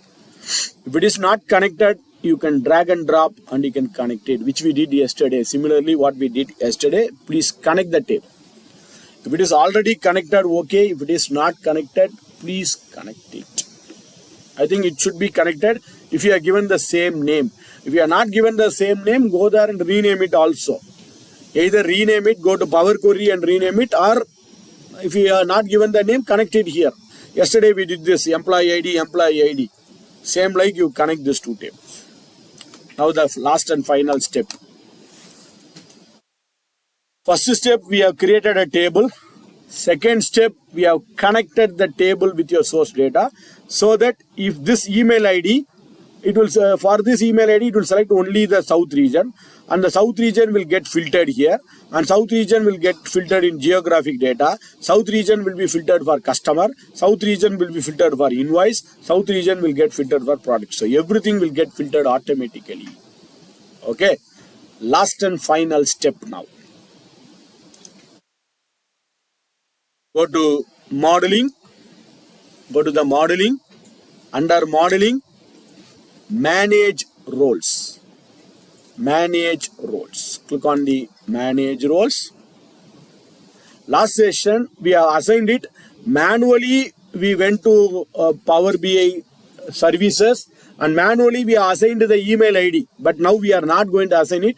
I want my system to automatically take. If they are logging in through that email ID, from that email ID, it should straight away access and it should show only that report. So, let us go to manage roles, new roles. This is going to be my dynamic roles here. So let us say dynamic roles. Then go to that user table, because the user table is the one which we are going to, where we are given the email address. Click on the user table. So I selected the dynamic role. Select the user table. New. Select the user table. New. Email ID is equal to what? I don't know. When they log in through a particular email ID, it should take the email ID automatically. So what we do is, for the first time, email ID, there is an option called a switch to DAX editor. Switch to DAX editor. Select the email ID here, switch to DAX editor. There is a DAX available which will automatically take the email ID. When they are logging in, it automatically takes the email ID. That is user principal name. user principal name, based on which user logging, which user ID they are logging in. So Power BI will automatically take this username. If someone is logging in abc at daimler.com, it automatically takes that user ID as abc at daimler.com. So this function automatically takes that email ID. So that email ID is equal to the email ID they are logging in. That's all. That's all. Save it. Close it. Nothing to be done in Power BI services because already we have linked that email ID to that username. So we already linked it. Just to publish it. And share the report to others. If you already shared it, ask them to open it. So they can see only that particular region details. So I am publishing it. If they are logging in through that email ID, suppose someone is logging, I have given Kumar at something. So if you are logging to that Kumar at that ID, it will show only that region details here.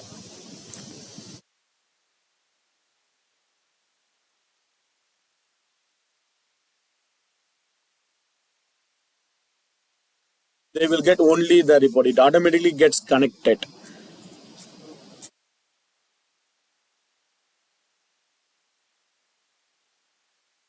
Based on whatever you are given here.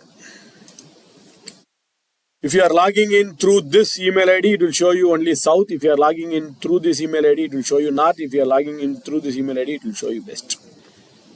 Based on their email IDs. The Power BI will automatically capture that email address. Based on that, it will show you the output.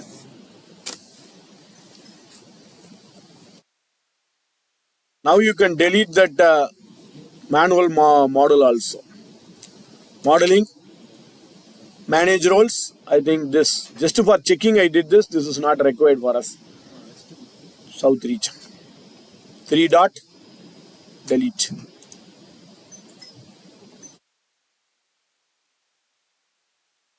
But share it to someone who is not part of your workspace. Send this report to someone else who is not part of your workspace. Don't send someone who is part of your workspace. They can see all the reports. To the customer, to the other people who is not part of that workspace.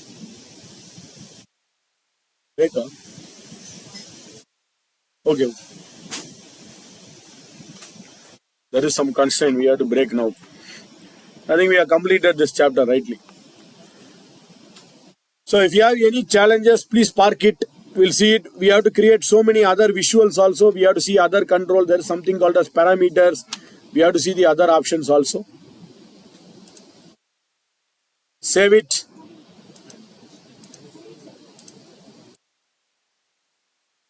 Any challenges, if you are facing, no worries, you can park it. We'll see it after the break. I think there is some problem. We have to break it now itself. There are some challenges in this break. So I'm passing. So we have seen how to publish our report. After publishing the report, we have seen how to create a workspace, how to manage the workspace, how to create our own workspace, how to allocate the people in the workspace, refresh it, importing, exporting to PowerPoint, and sharing to others. Then we have seen about RLS also. How to make RLS, row level security. Two types of row level security. One is manual row level security and another one is dynamic row level security. Okay, and this is the report which you have published. We'll add some pages on this report also.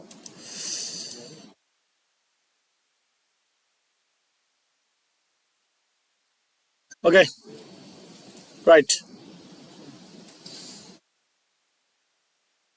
Now let us create some other visuals in this report. Before that, this report is published. This report is getting published. Suppose after publishing the report, I want my audience should have more focus. Suppose I'm presenting this report. Let me go to the full screen. I'm presenting this report in a meeting like this. While presenting this report, I have 3 reports. But while presenting, assume that I'm discussing about this. Total revenue by region wise, I'm discussing about this. My audience should have more focus on this report. So you can see on the right hand side, there is an option available, focus mode. So just to click on the focus mode, where you can see only this report will be focused on your full screen. you will see this report on your full screen. So my audience will have more focus on this report. There is something called a pin report. We'll see that pin report also later. Back to the report. This is our focus mode. There is one more. You can click on the focus mode. There is another one. Click on the three dot. Under three dot, there is another option called as spotlight. Spotlight. Click on that spotlight, where you can see the spotlight will be available only for this report. Other report will graded out. You can see only the report on this report will be spotted out. So to make our audience to have more focus on a particular report. So one is you can click on the focus mode. Second one is you can go to the three dot. Under three dot, you can see that spotlight is available here. Any problems, sir?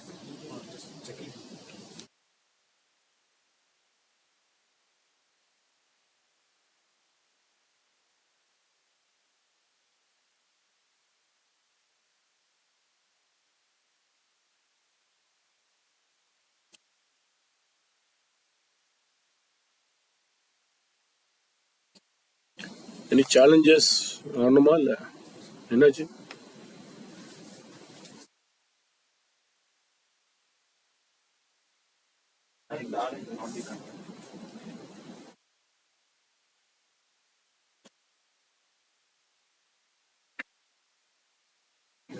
You have to look permission.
All queries. I given.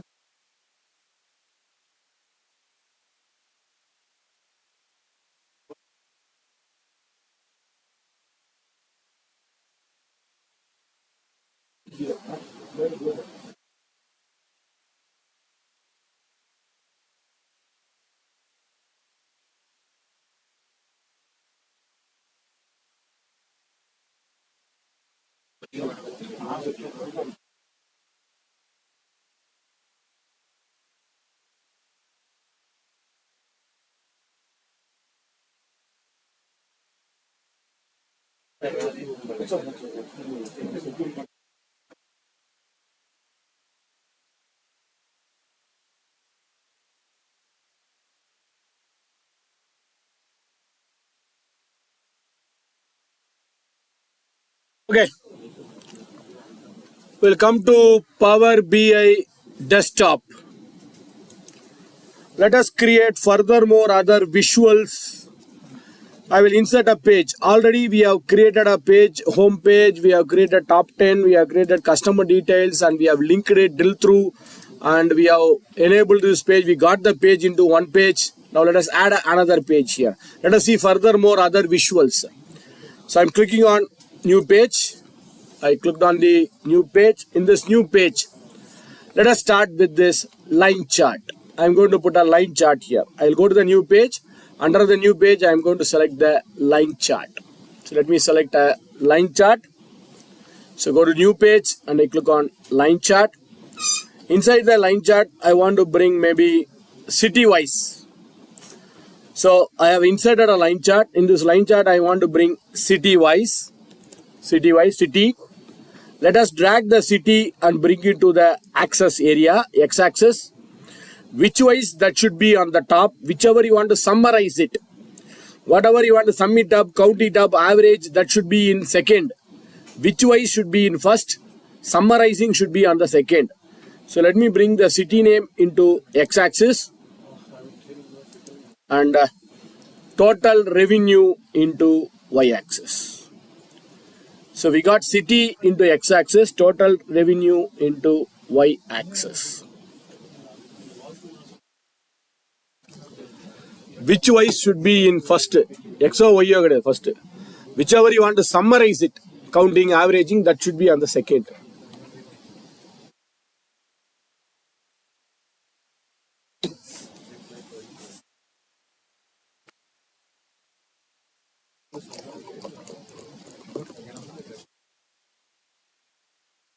Okay. Sir. The signature, see, whatever you can do, you submit without signature.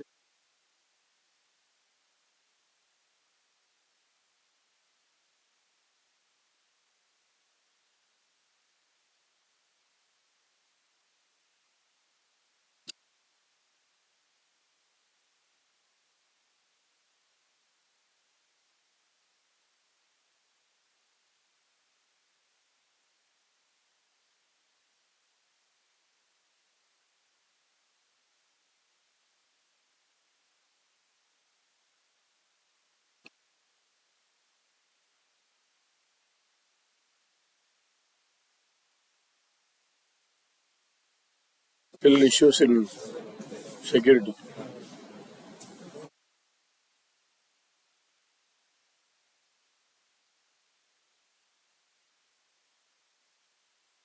It's going on already. When I switch off the clock, I switched on the recording automatically. Okay. Now tell me. So what is in white? Could you tell me, I don't want the highest revenue is Mumbai, second highest revenue is some other city, but I want the revenue, not that this should be sorted by revenue, I want this should be sorted by city wise. Could you tell me how can I sort this table by city wise? How do we sort it by city wise? Go to 3 dot here. After creating this report, go to the 3 dot. Under 3 dot, we have an option called as sort by. Sort by which one? Sort by city. But by default, it is sorted by city in a descending order. That means your city is in the descending order. Warangal, Vijayawada, and it's coming in the descending order. I want Agra should come on the first. So let us go to the same 3 dot again. And let us go to the sort again. And I'll go for this ascending. So we are sorting the city wise in ascending order. By default, it is sorted total revenue in a descending order. But I'm sorting the city wise in a ascending order. Okay. Yes. Now, what are we going to do in this chart is, I want to fix a target for this. For example, we have a target. Some other area, I want to put a target line. So, I want to know whether we have achieved the target or not. Which are all the city are above the target, which are all the city are below the target. So, I want to draw a target line. So, let me select the chart. For the first time, on the build visual, below the build visual, there is a third option available, which we have never used it. Analysis. Add the further analysis to your visual. Select the chart and go to the third one. Add further analysis to the visual. So click on the add further analysis to the visual. And we have an option available, y-axis constant line. Y-axis constant line. So we have something called as y-axis constant line. So let us go to expand that y-axis constant line and apply settings to what? Add a line. So we are going to add a line. I'm clicking on add line. So y-axis constant line, add a line. And what's the name of the line? So let us give the name. There is a pencil symbol available. So let us click on the pencil symbol and let us say this is my line. I'm sorry, saying target line. And what is your target? So let us type some target value here. 2,000, 22,000, 2,20,000, 2,000. So I'm typing something like 22 lakhs. 22 lakhs is my target. Let us put lesser than this. I think only one city is more than 22 lakhs. So let us like 20 lakh. Yes. So I have drawn a target line. And where you want that line, I have drawn a line. So just type the value where you want that line. So you can see a target line is appearing here. There is a target line appearing here. And I want to give a color for this target line. I don't like the blue color. Can I give different color? Yes, of course. You can see on the bottom, color. Maybe I'll put a different color. Maybe I'll put some color. Maybe a purple color. And whether the line is a dotted line or whether you want a straight line. So let us say the line should be a straight line. Dashed instead of the dash, let us say solid. So we have drawn the line. A line is appearing here. But for my audience, they will not know what is the usage of this line. What is the purpose of this line? I want to display that this is target and what is the value of the target. So scroll down. There is something called a shade area. What is that shade area? Means target area will be shaded separately. Without target will be shaded separately. We will explore this in another few minutes. Before that, let us go for the data label. Switch on the data label. Expand the data label. Switch on the data label. Expand the data label.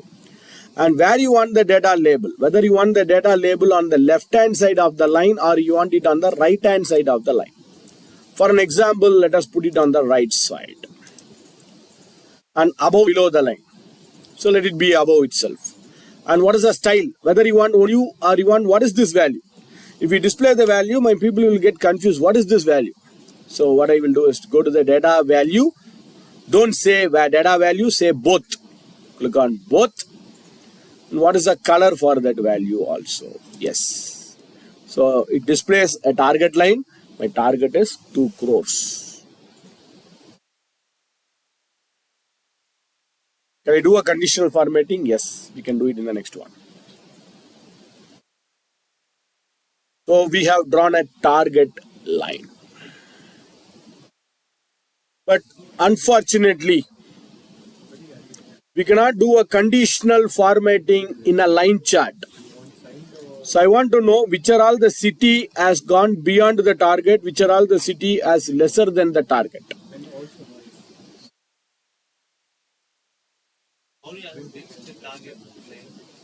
Switch on the data label. That's what I said. Switch on the data. Under that, there is a style called as both. On the style, you have to select both, not data value. Switch on that both. Text, sizing, font. No, as of now, it's not possible. Font size, text. As of now, you cannot change it. Right. What is this shaded area? I switch on the shaded area. So which are all the target area? Below the target area will be shaded. I don't want the target below target area to be shaded. I want the above target area should be shaded. So switch on the shaded area, expand it. You can see before or after. So after. So which are all achieved area will be shaded. Not achieved area will be shaded. You can do any one. Okay. After or before. This is a shade area above the target, below the target. But I'm switching. I don't like this shade area. I will switch off this. We want to do a conditional formatting. I want to know For example, this city is more than the target, and this city is more than the target, this city is more than the target. If where are all the cities more than the target, I want to give a green. If the city is less than the target, I want to give a red. Unfortunately, in line chart, we cannot do a conditional formatting. So we have to work roundabout here. So select the line chart, go to this first one, add data to your visual. Select the line chart, go to the add data to the visual. Convert it to a column chart first. Convert it to a column chart because we don't have a conditional formatting for the line chart. So let us select the column chart here, clustered column chart. I click on the clustered column chart. Then go to format your visual. Go to format your visual. I think this is a column chart. So go to columns on the bottom. There is something called as columns here. So go to the format. Under format, go to the columns. Expand the columns. I think you can tell me where can I do the conditional formatting. Yesterday also we did it. FX. Very good. So go to this conditional, go to this column, under column, below this color, FX, click on FX. Rules, yes, it's rules. And it's asking whether the rule is based on the city wise. No, the rule is not based on the city wise. Rule should be based on the revenue. So go to the total revenue. It says percentage. It's not percentage. Let us make it as a number. 0 to what? 0 to 2 crores. 2,000, 20,000, 2 lakh, 20 lakh, 2 crores. If my revenue is between 0 to 2 crores, then what's the color? So let us say it's a red. Below the target, new rules, number, 2 crores. But my OK is graded out. I type 0 to 2 crores is red. 2 crores, when I type 2 crores, I think 0 is graded out and I'm getting an error. Why? Max is 0. But max has to be, I want to take the maximum value automatically. So what should be done? Remove that 0. Yes, max. And let us give a green color now. So more than the target is green, lesser than the target is red. So 0 to 2 lakh, I made it as a green. Sorry, 0 to 2 lakh is red. Less than 2 lakh is. Okay? Yes. Which are all the cities are above the target, you will get a green. Which are all the cities are below the target, you will get it as red. Now change this to a line chart, it should work. It will get marker, correct. Marker color, correct. Format, line, yes. So you can see there is a, as I told, there is a marker. The marker has been colored because line color you cannot change it, right? Half a line cannot be green, half a line cannot be red. Only the marker color has changed into green here. Which are all the cities is above the target, you are getting a green. Which are all cities are below the target, you are getting a red. Or you can have it as a column chart also. If you don't like line chart, you can have it as a column chart itself here. If you see column chart is good, you can go for the column chart. Okay.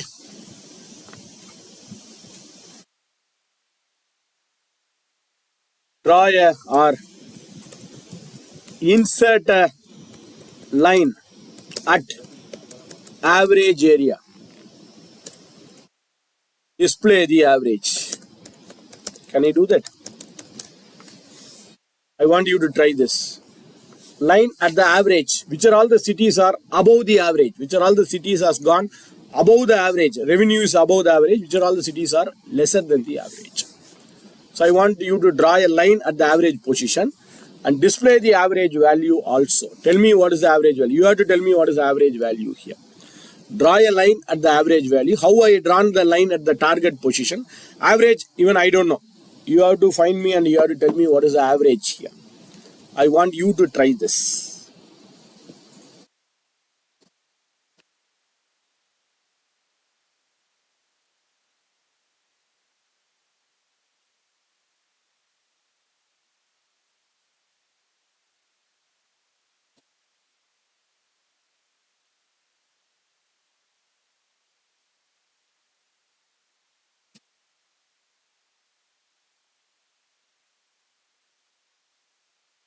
Yes. What is the average? 1 crore 12 lakhs. Maybe. 1 crore 12 lakh 54,000. That's all. 1 crore 12 lakh 54,000. Very small. 66. Okay. So like this, you can draw a line at the average, you can draw a line at the maximum, you can draw the line at the minimum.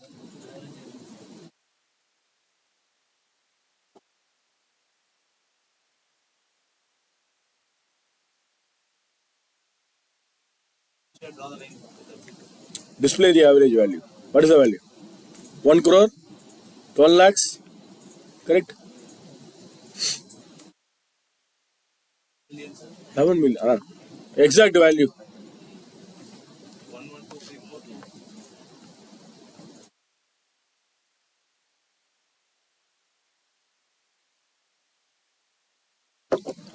Okay, let me do this.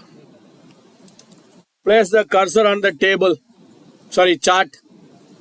Go to this add that or further analyze to your visual. Already we have added the y-axis constant line. That is a minimum line, maximum line, average line. Which city is the minimum value, I can draw the line at the minimum position. Which city is the highest value, I can put a line at the highest value also. We'll try that also. Let us put average line now. Click on the average line. Add a line. And what is the name of that line? Let it be the average line itself. Average line. So you can see it has automatically drawn the line at the average area. Let us change the color line. I'm changing the color of that line. Let us put some other, maybe an orange color. Straight line. Data label. Switch on the data label. And the data label should have only the data value or both. Let us make it as both. Same thing what we did in the last session. Both. Yes. We would have given a different color.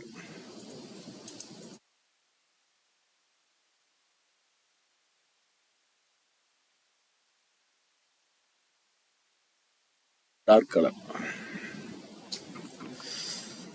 1 crore 12 lakhs 54,266.81 is my average. So like this, you can draw a line at the average. They can draw the line at our own target, maximum, minimum. Next, we'll see about forecasting. Two types of forecasting, we'll see both.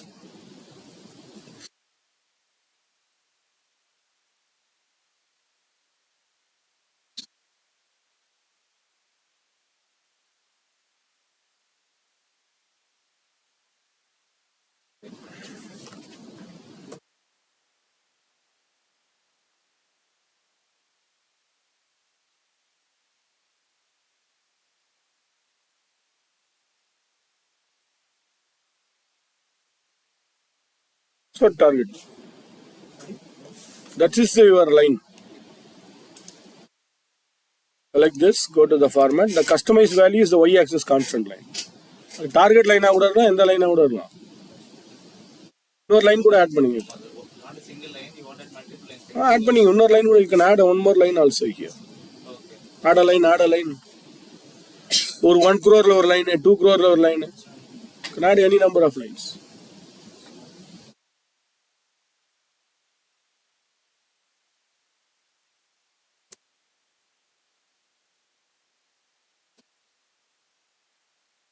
Okay. Forecasting. Now in the same chart, same page, or if you want to do it in the new page also, your way. So since I have some space, I'm going to do this in the same page. Let me add one more line chart. Go to the visualization. Place the cursor on some empty area, and I'm going to click on this line chart again. So let us click on line chart. Let us take the invoice date. Invoice date. Go to the invoice trans table. I think invoice table. Under the invoice table, we have this column called as invoice date. Drag the invoice date and bring it to the x-axis. drag the invoice date and bring it to the x-axis. Then let us bring the profit margin or total revenue, whatever you want. Let us say the total revenue. I bring the total revenue into y-axis. So it shows yearly, every year. 2023, what is my revenue? 24, what is my revenue? 25, what is my revenue? 26, what is my revenue? But now I want to make a forecasting here. For example, I want to make a forecasting for month-wise. January, February, March, April. Suppose this data is available till May.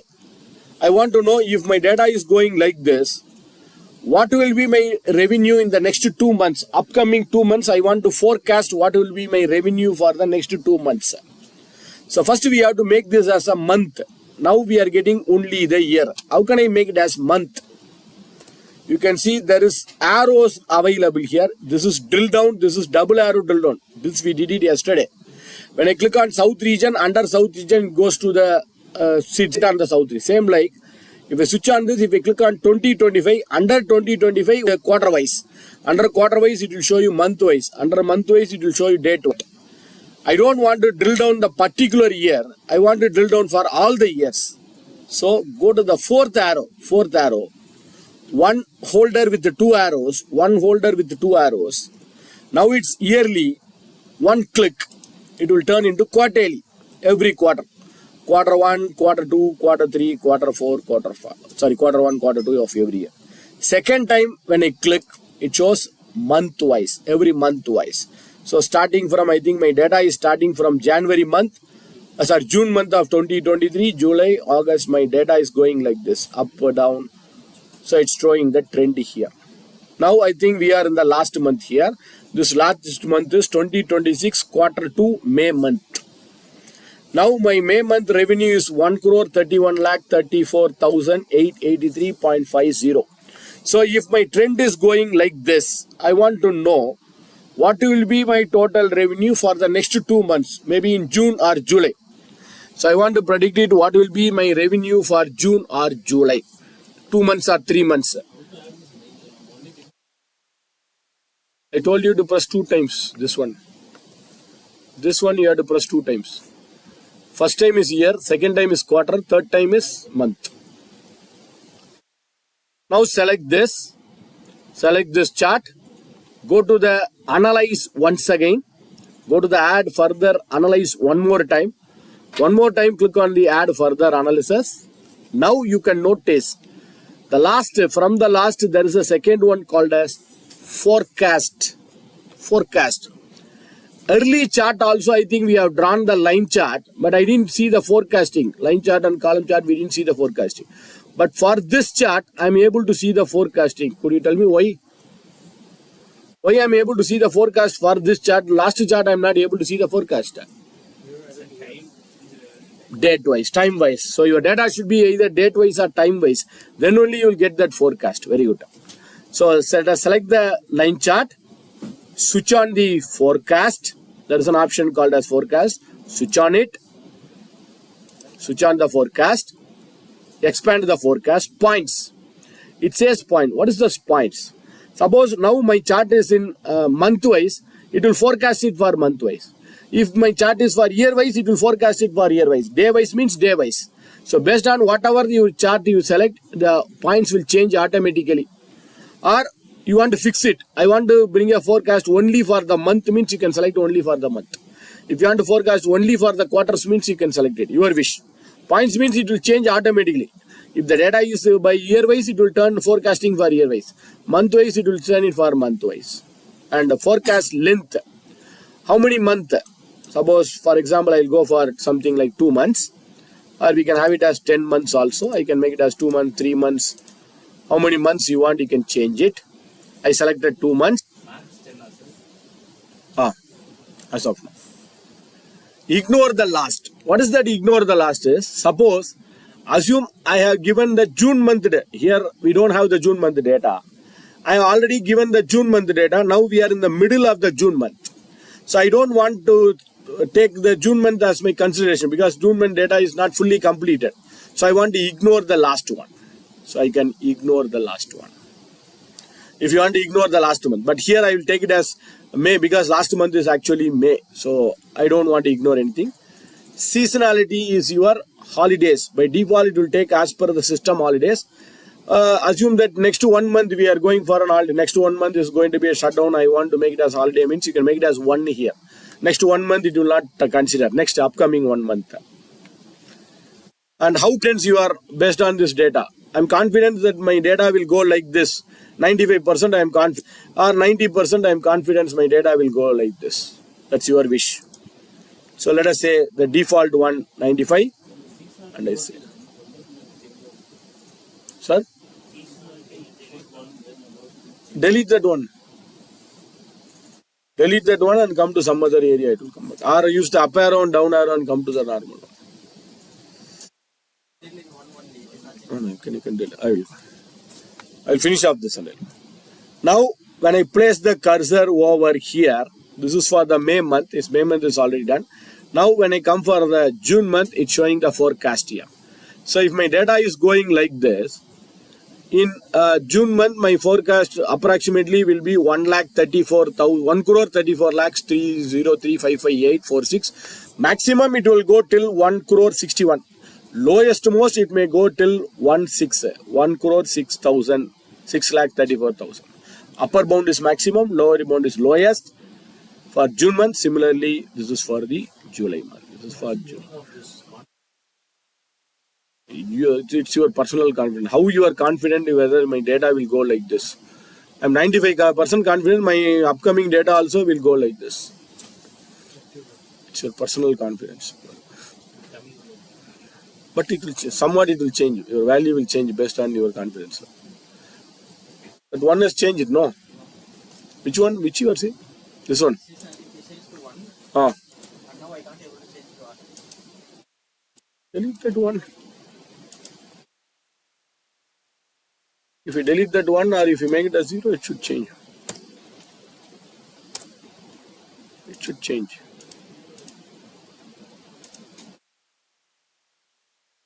Last version it is changing.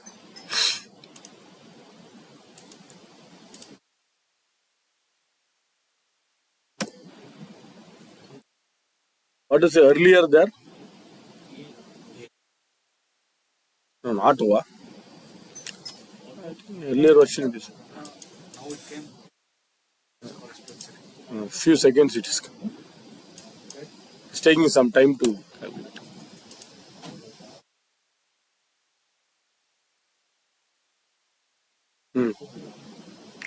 It's a timeout.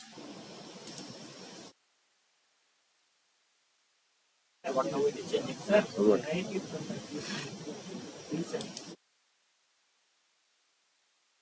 This one. Actually, it should change. Some male get up or some option.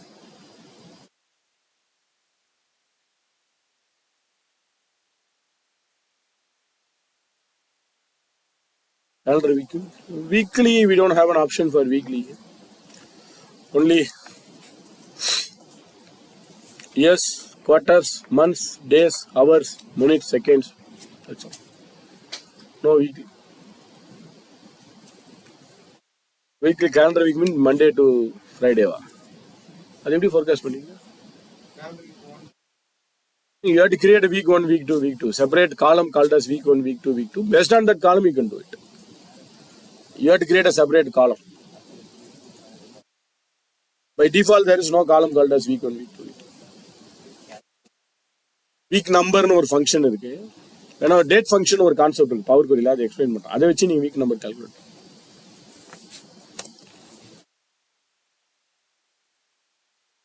Okay.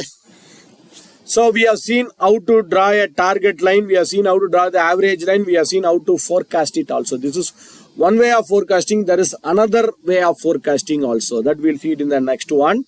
Now let us give some meaningful name for the page. As usual, every page I am giving some meaningful. There is a reason behind it. Finally, today evening we are going to consolidate everything. That's why I am giving a meaningful name for each and every pages. This sheet is for forecasting. Now let us see about parameters. Parameters. Two types of parameter. We'll see both the parameters. Let us go to the next page.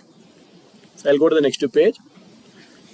Now, we are creating some charts. Manually, we are creating some charts here, line chart, bar chart, column chart, or whatever.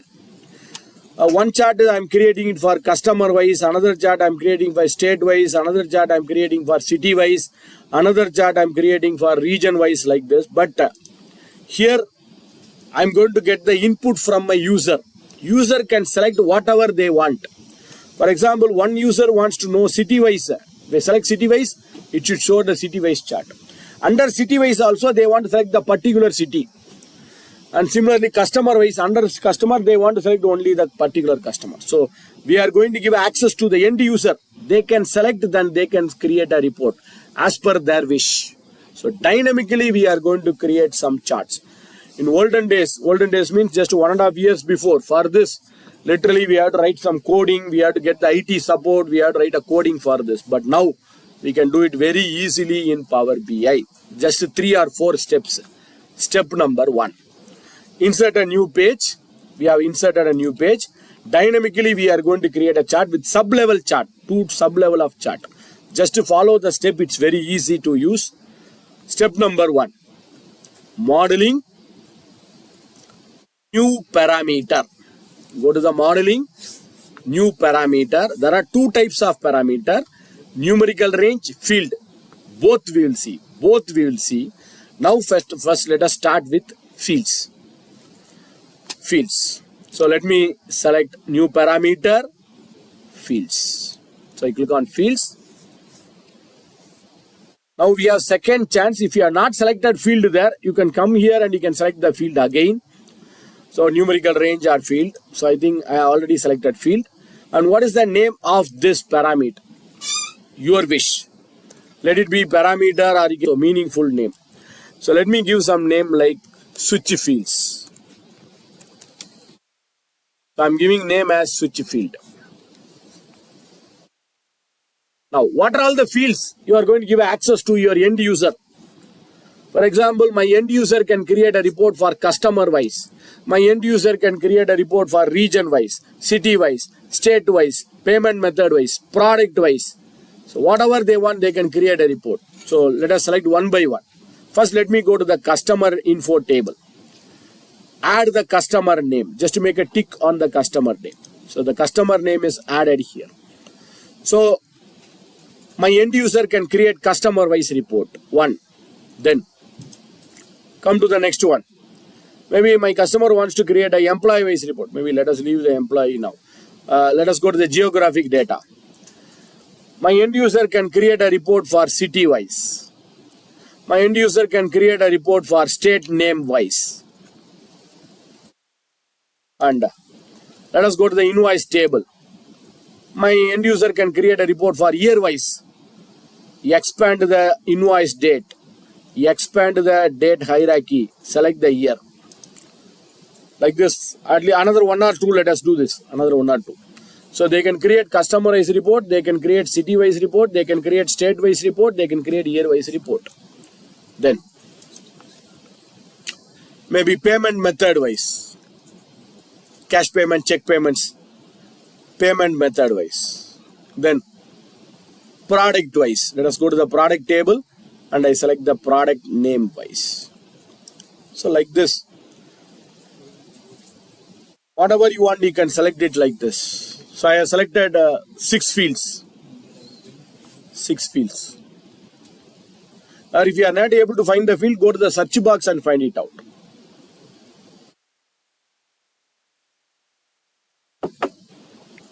Like this, you can add any number of fields. Any number of fields you can add it here. I have added 6 fields. You can add any number of fields. Now, 2 things will happen here. I'm going to click on create. And remember, you can create a parameter like this. You can delete a parameter. You can create a parameter. You can delete a parameter. So that means one thing cannot be done. What is the one? We can create, we can delete. Edit cannot be done. So please be careful. If you want to recreate it, you have to delete and recreate it again. If you want to edit, you have to know some DAX. Then only you can edit it. As of now, you cannot come to the screen again and you cannot edit it. So two things will happen here. One is it will create a slicer. Second thing, it will create a table. The slicer will be created in the name of the name what we have given. And even the table also will be created based on the name which we have given here. So I think I have given the name called a switch field. So alphabetically A, B, P, Q, R, S. P, Q, R, S. So a table will be created below this region details. P, Q, R, S alphabetically because I have given the name called a switch field. Yes. S comes after R, so it comes after the region details. So two things will be done. One is it will create a slicer. Second one, it will create a table. So after clicking on create. Yes, tell me, can I click on create? Because as I told, I cannot come here and edit it again. So can I click on create now? Yes, everyone? Create. Now what has happened is, there is a slicer. As I indicated, there is a slicer created here. Switch field, there is a slicer. What are all the fields you have selected? Customer name, city name, state name, year name, and payment mode, and product name. So whatever the fields it is selected here. Now the next step is, and you can see a table is also created in the name of switch field. Manually, as I told, in olden days, which we have to do it, we have to write a coding, we have to write a programming for this. But now you can do it very easily. Now I am going to create a chart. You decide what is the chart you want. Line chart, bar chart, column chart. Let us create a column chart because we didn't create more on column chart. So let us go for a bar chart. We did it in the morning itself. So let us create a column chart. Place the cursor on some empty area. Place the cursor on some empty area. Click on the column chart. Clustered column chart. I click on the clustered column chart here. And this customed column chart is a dynamic column chart. When I select customer, it should show me the customer wise chart. When I select city, this chart should automatically change it to city. When I select the state name, it should automatically change to a state name. So this field should change automatically. Okay. First one is x-axis, second one is y-axis. I want total revenue, sum of total revenue. So sum of total revenue should be in y-axis. That is correct. But which should be in x-axis? That is the question mark. Should be in y-axis.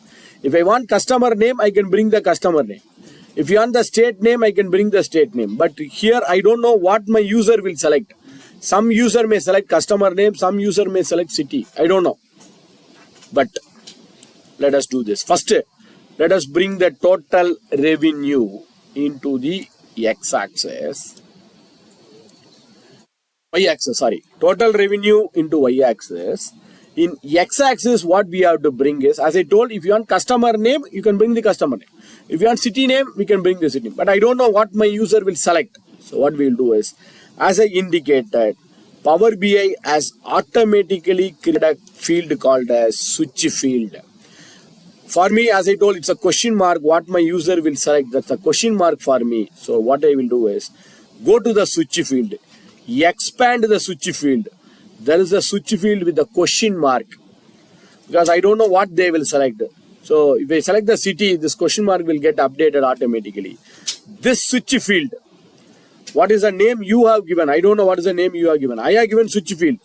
You have given some other name, that name will be there. That switch field, drag it and drop it to x-axis. That switch field, drag and drop it to x-axis. Now what has happened is, you can see here, when I select the customer name, it shows the customer name wise chart. When I select city wise, it shows city wise chart. When I select state wise, it shows state wise chart. Year wise chart. Payment method wise chart. Product wise chart. So whatever you select, based on that, the charts are changed. Still it's not over. We have to see sub-level of this also. One click you can say all the chart in one page itself. No need for creating multiple charts. One page you can create all the charts. All type of charts. So user can select whatever the chart they want. They can select the chart and they can see whatever the chart you want. Still it's not over. We have to see one more.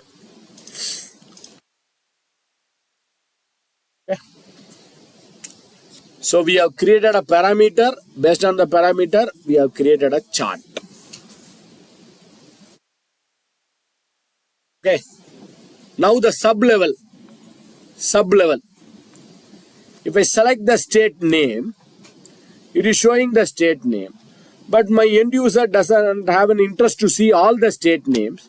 They want to see only the particular states. Out of this, they don't want to see all that 100 states. They want to see not top 10. They want to see a particular 3 or 4 states. Similarly, when I select the payment mode, they don't want to see all the payment mode. They want to see only the particular payment mode. Product name, they want to see only the particular products here. So, third step.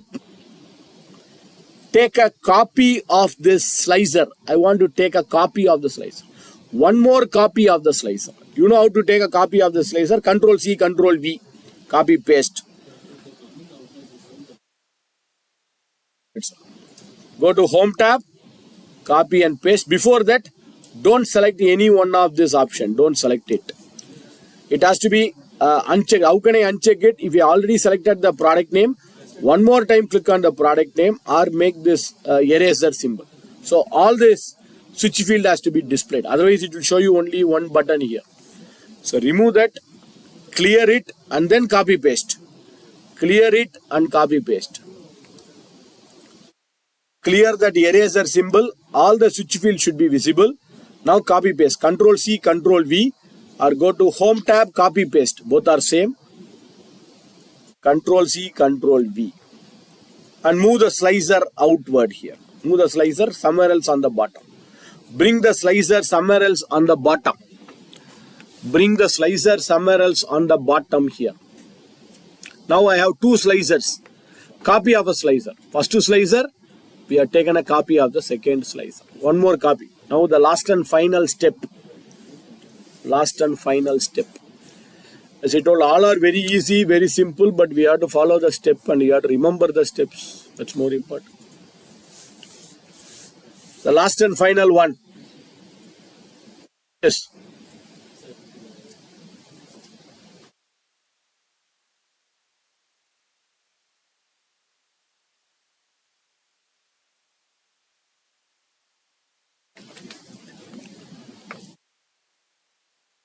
Eraser symbol. Click on that eraser symbol.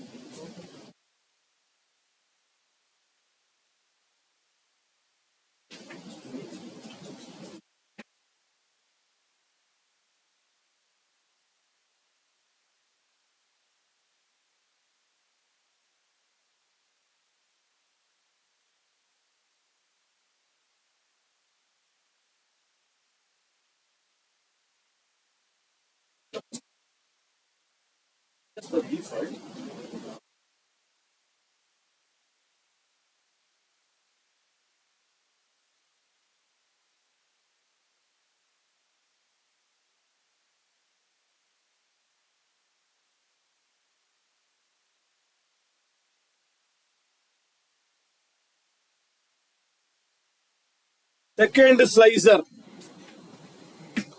Go to the second slicer. Please watch here. As I told, it's very simple but very powerful. Select the second slicer. Sir, please watch here. Second slicer. First is the second. Select the second slicer. Build visual. Below that build visual. Field. Switch field. Second, select the second slicer. We took a copy of the slicer. Go to the second slicer. Build visual. There is an arrow mark below that build visual. Click on the arrow mark. Take a copy of the slicer. Select the second slicer. Go to the build visual. Below the build visual, there is an arrow mark below that switch field. And there is an option called as show values of selected field. Show values of selected field. What I mean is, if I select customer, it should display all the customer names here. If I select city, it should display all the city names here. Second level. If I select whatever I select, it should show the second level of this slicer into the second slicer. If I select year, it should show me all the years. If I select payment, it should show all the payments here. Let us try that. Select the second slicer, go to format your build visual, click on the switch field, show values of selected field. Show values of selected field. Here nothing is appearing. Reason is we have not selected anything here. So let me select the customer name. Yes, it shows only that customer names here. If I select the city, it shows only that cities. If I select the state, it shows only that state. Now, I want to select a particular state. I want to see the report only for Andhra Pradesh, Assam and Himachal Pradesh. You have to hold the shift key without holding control key. Without holding control key, we can do it. That we'll see to the next part. Select it. I select Andhra Pradesh. Hold the control key. I select Chhattisgarh. I select Gujarat. I select Himachal Pradesh. It shows report only for that selected states. Selected state. Second level. So similarly, I select the payment mode. I want only a particular payments mode here. Only that particular payment. Okay. As I indicated, seems to be very easy, very simple. Practicing is more important. If you are not practicing, damn sure you'll forget it.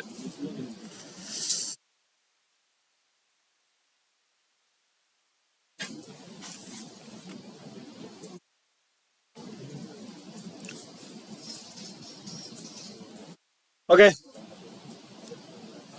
Now, come on. This one now. Plus, box means this slicer you have deleted. Slicer deleted. Take a copy of the slicer. Either copy put. Or okay, no problem. Insert a slicer. Go to visualization. Insert the slicer. And put this switch field into the slicer.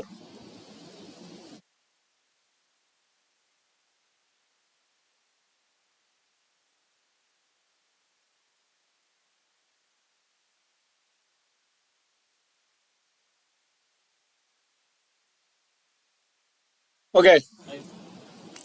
Now the first slicer, yesterday we did this. I want the first slicer maybe like a tile.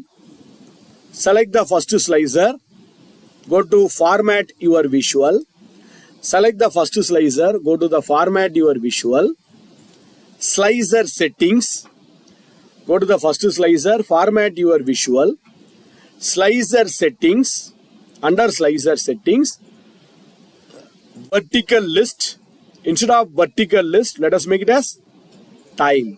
I think yesterday we did this. Tile. And increase the height and width of this. Yes. One slicer I am putting like a tile here. Tile. Select the slicer. Slicer settings. Tile. Select the second slicer. Second slicer, if you want to select multiple city, what we are doing is we are holding the control key and selecting it. For example, I want Andhra Pradesh, then I want Haryana, then I want Karnataka, then I want Maharashtra. Means you are holding the control key. But without holding the control key, I want to select it. So, select the second slicer. Format your visual. Slicer settings. Selection. Under selection, multi-select with control key is on. Off. Switch off that. Please switch off that. Switch off. Select the second slicer. Format. Visual. Slicer settings. Selection. Multi-select. Switch off.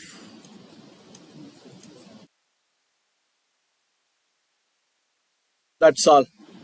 Now no need for holding the control key. You can select multiple city states like this. No need to hold the control key. Just to make a tick.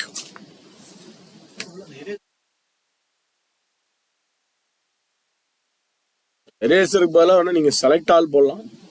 There is a show all on the top. Select all.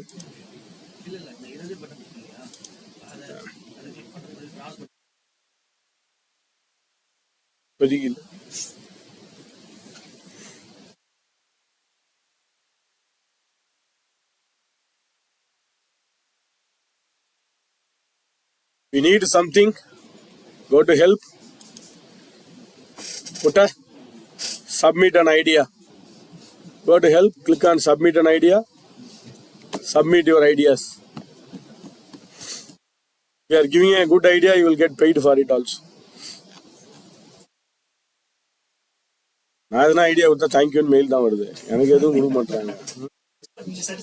Certified அதான் disadvantage for me. நான் idea தான் உங்ககிட்ட சொல்லிடுறேன். Okay,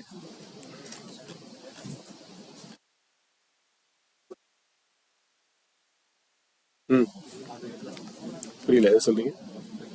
இல்லை, நீங்கள் adjust பண்ணாலே அது adjust ஆகிடும் sir. Rows and columns when you click this, if you decrease the size, அதுக்கேற்ற மாதிரி rows and columns will get adjusted. இல்லை, you have inserted this slicer, right? Or வேற ஏதாவது போட்டிருக்கீங்களா? பட்டனு இந்த மாதிரி தண்டர் போல்ட்டோட போட்டிருந்தீங்கன்னா மாறாது. Button slicer will not change. You have to put the normal slicer.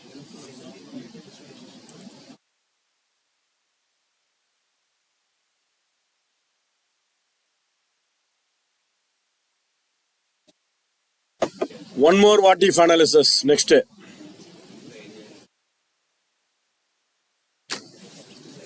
other visuals, bookmark, selection pane, group.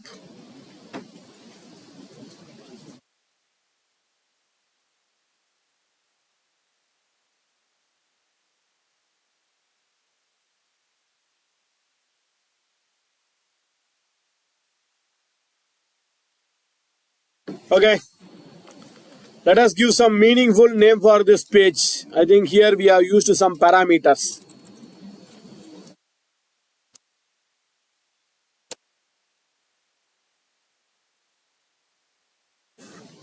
We'll create one more parameter, another what if.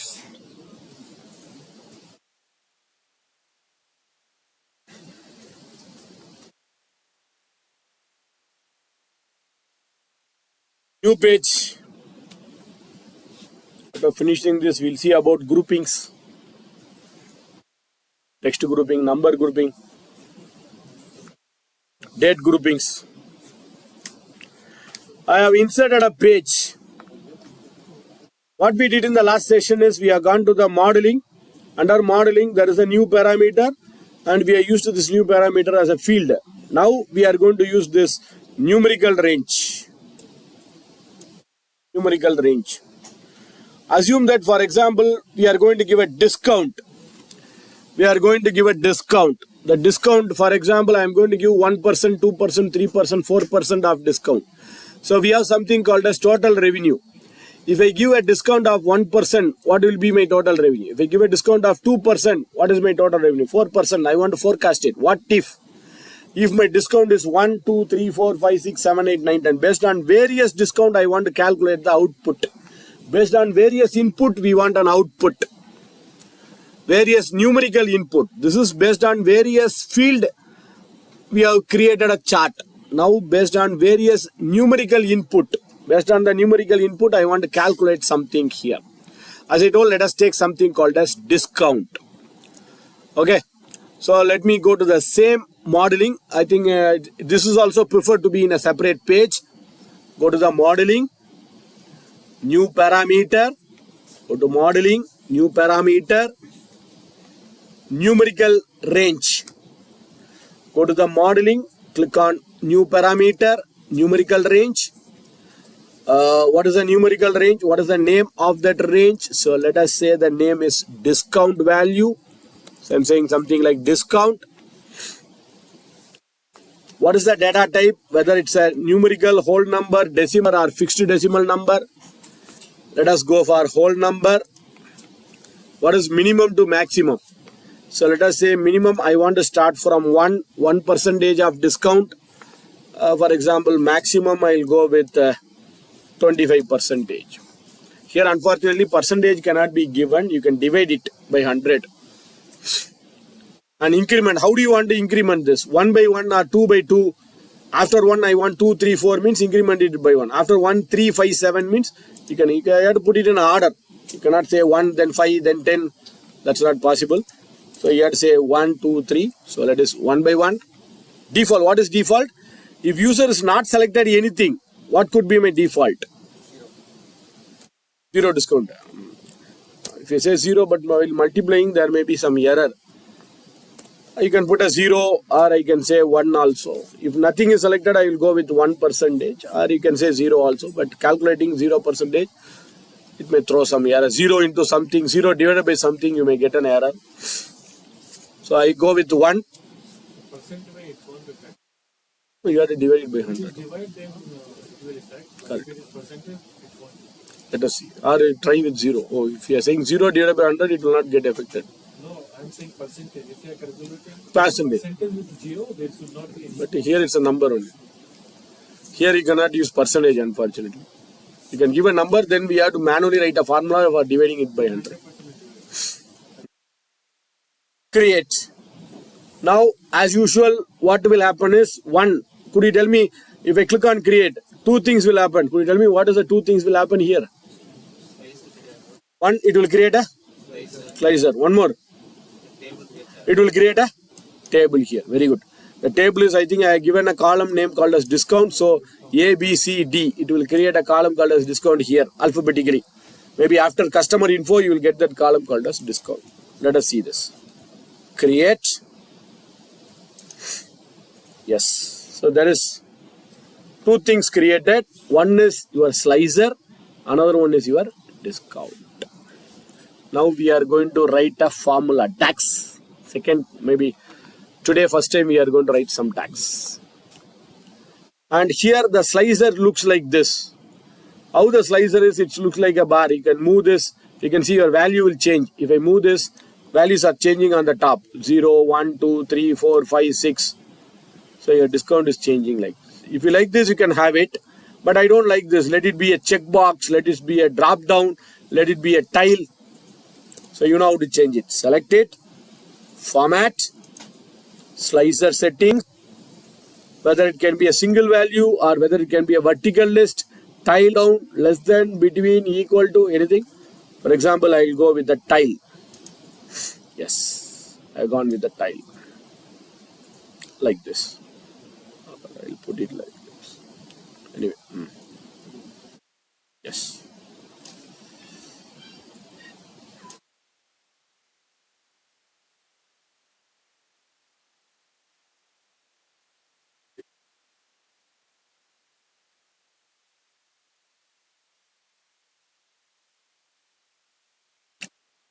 We have to create a measure now.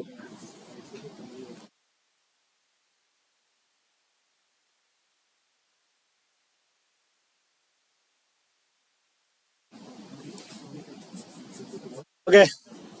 So we are going to create a measure where the total revenue minus what is the value selected. If they are selected 1%, 1 into the total revenue. 2 into 2% into the total revenue. 3 means 3% into total revenue. 4 means 4% into total. We are going to create a DAX now. We are going to create measure with the DAX. So we are going to create a measure now. So let us go to the home tab again. And I go to new measure. Go to home tab and click on this new measure. Home tab, click on new measure.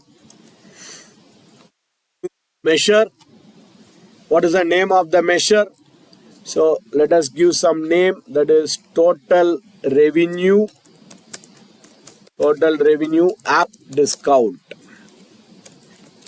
What is my total revenue after discount? So what's my formula? Total revenue minus, for my convenience I am putting a bracket. As per Botma's theory I am putting a bracket, or you can say 1 minus also. There is an option of 1 minus. Into 1 minus also we can use it. First let me write the full formula. Total revenue minus total revenue into sorry total revenue. I wrongly selected target. Total revenue. Total revenue minus the total revenue into what? The discount value. 1 means 1, 2 means 2, 3 means 3, but finally we have to divide it by 100 also because it's a number. Where is the discount value? The column name is discount value here. That's a column name which you, discount value.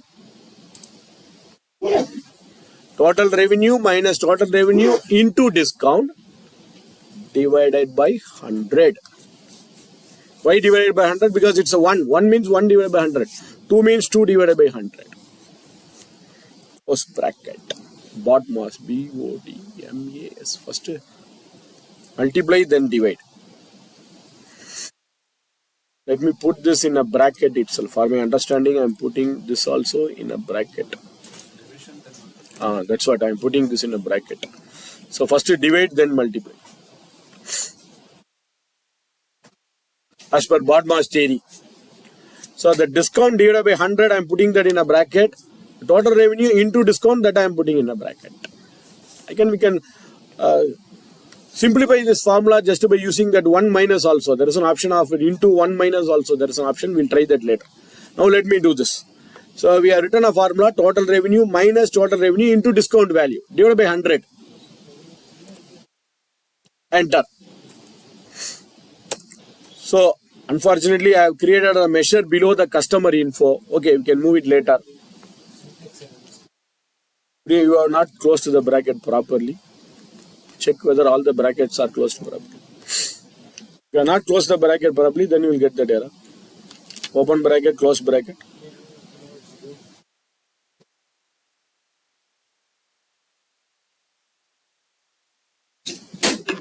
Formula will be there. Select that column here. You will get the formula on the top. Yes. For which you have given the bracket? This one. That is okay. If you have given the bracket for this, it's okay. This is for my convenience. I inserted this bracket. For discount value divided by 100, if you are putting the bracket, it's okay. One bracket is enough. Because first it should divide, then it should multiply. Otherwise, it will multiply first, then it will divide. BODMAS. BODMAS. School days. Sir, done.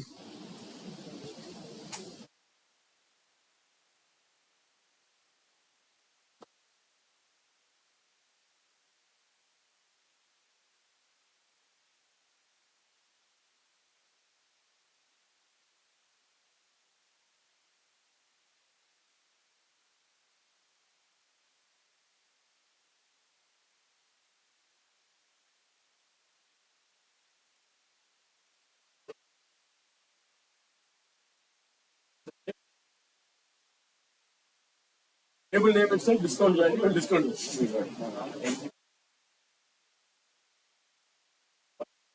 After into margin, just delete it.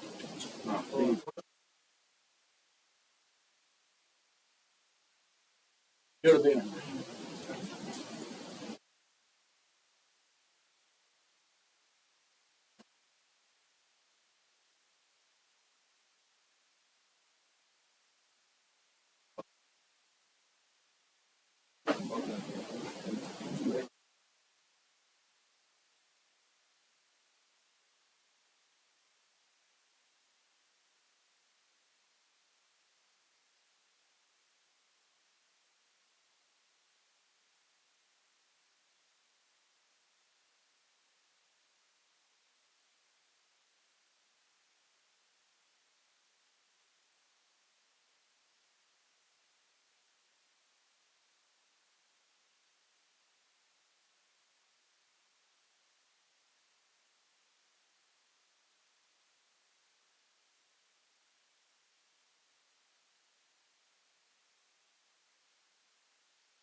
No problem.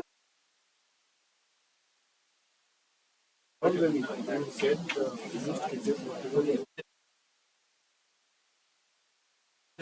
whatever only said to since a table, the measurement.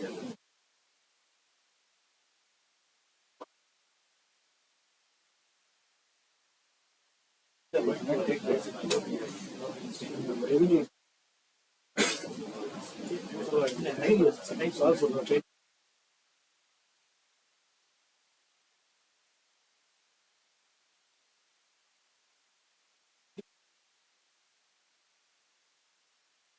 I'm not doing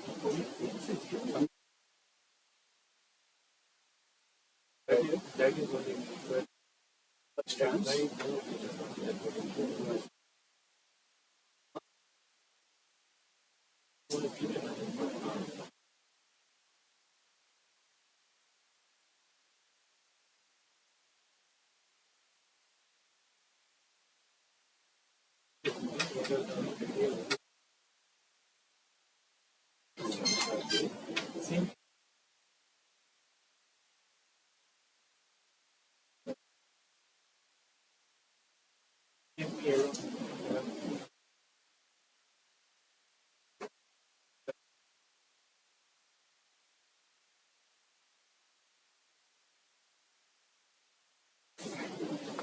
Okay, now it's very simple.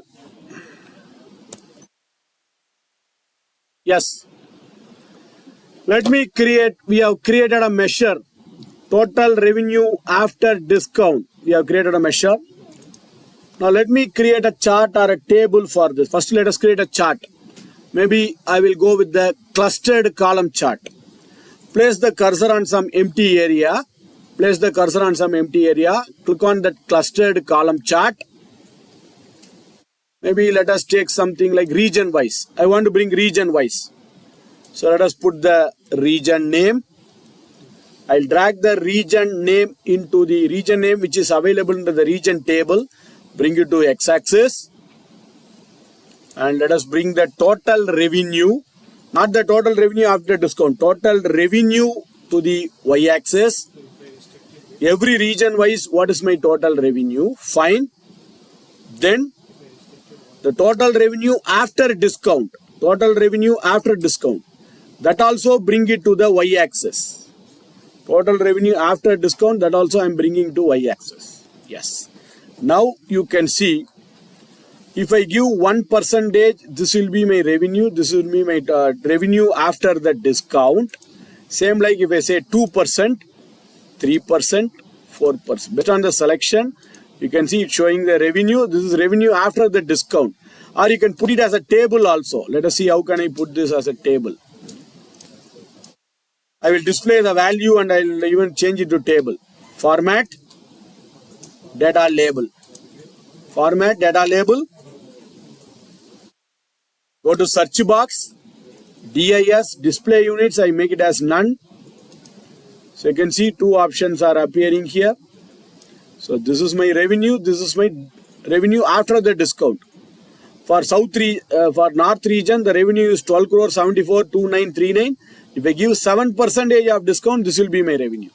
If I give 8%, this will be my revenue. If I give 9%, this will be my revenue. 10, 11, 12, 13, 14, 15. Based on my revenue, you can see my discount is changing here. Before discount, what is the revenue? After discount, what is the revenue? Based on the selection, it is changing here. What if forecasting?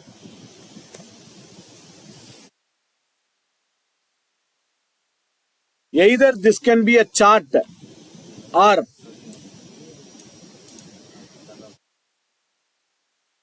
copy the table, Control C, Control V. Copy this table. Go to format your visual. Copy the chart, format your visual. I can put it in a table format, in a matrix format also. Table format. I am putting in a table. So now I will get it in a table format also. Here I am getting in a table format. So based on the selection, you can see what is my revenue, what is my revenue after the discount.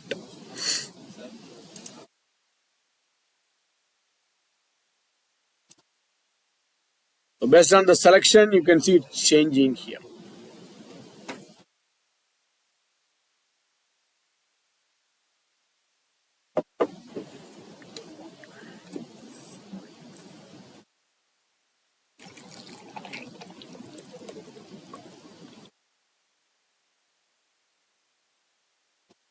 Okay.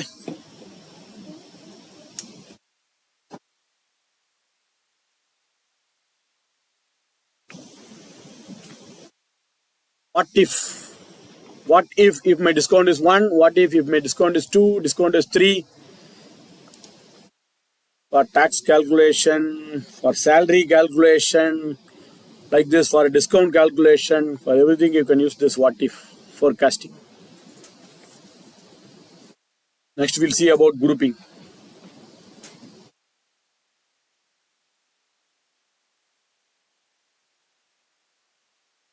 Let me give a meaningful name for this page.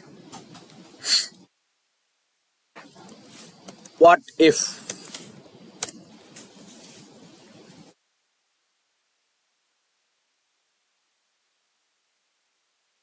Let us see about number grouping and text grouping. Let me add a new page. Let us take the payment mode. I think payment mode, where is the payment mode is available is in the field called as, table called as payment record. When I go to the payment record, in the table view, payment record, there are various payments records available here. We have some payment records like credit card, debit card, mobile wallet, NEFT, pending, RTGS, UPI. So there are some payments methods available. So for example, I want to know NEFT payment plus RTGS plus UPI plus mobile wallet put together, what is my payment? Card payment, what is my card payment? I want to group this. Credit card, debit card put together, what is my payment method? Mobile wallet, NEFT payment, RTGS, UPI, what is my payment method? So, not required. We can use an option called as grouping. Calculator grouping பண்ணப்போம். Two types of grouping. One is the number grouping, text grouping. Text grouping பார்த்துட்டு next we'll see about the number grouping. Okay. So just I checked what are all the payment records, payment methods available. Come to the report view. Sir, we'll move on. Come to the report view. Go to the payment record table. Go to the payment record table. Below the payment record table, there is an option, this payment method. Go to the payment record table. Go to the payment method. There is 3. You can see there is a 3 dot available. So below the payment record, I'll go to the payment method. There is a 3 dot below this. Under 3 dot, when I click on, either you can make a 3 dot or even you can make a right click also. Both are same. Either you can make a right click on the payment method or click on the 3 dot, and you can see there is an option available called as new group. There is an option called as new group. Click on that new group. Click on that new group. Okay. Click on new group. What is the name of that group? Your wish. It automatically gives a name, payment method record groups. Or you can give your own name, meaningful name also. Payment grouping, any name as per your wish. Maybe I'll say the payment method, payment groupings. So I'm giving some name. Yes. Let us select the credit card, debit card. Hold the control key. First select the credit card, then select the debit card. I'm selecting the credit card and debit card. Both group it. There is a button called as group. Select credit card, select debit card, click on group. It has been grouped as the credit card, debit card. I don't like this name. Double click on that name and we'll rename it. This is card payments. These are all grouped under card payments. Then let us select the mobile wallet, NEFT transfer, RTGS and UPI. These are all online payments. Let us select mobile wallet, NEFT payment, RTGS, UPI, group. Double click. These are all online payments.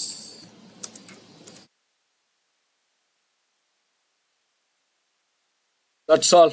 Very simple. Include other group. The remaining you can make it as other group also. But the pending I don't want it. Pending I don't want it in the report. We'll see how to remove the pending. In this report, how to remove the pending, we'll see it in another few minutes. Now I have created a group, a credit card as a card payments as a separate group. Online and other payments I made as a separate group. Okay. Now let us create a chart and check. You can put a pie chart, you can put a bar chart, you can put a column chart or whatever. So let us say a pie chart. I'll put a pie chart, or for a change I'll put a donut. Yesterday only we have created a pie chart. For a change we'll put a donut chart. So I click on this donut. Now this group which you have created, there is a group called as payment method group. This is a group which we have created now. You can see a symbol is changing here. There is a symbol, grouping symbol is appearing. This means this grouping here. Payment group. Drag that payment group into the legend area. Drag the payment group into the legend area. Then maybe the total revenue. Total revenue into the value area. Yes. Now we got.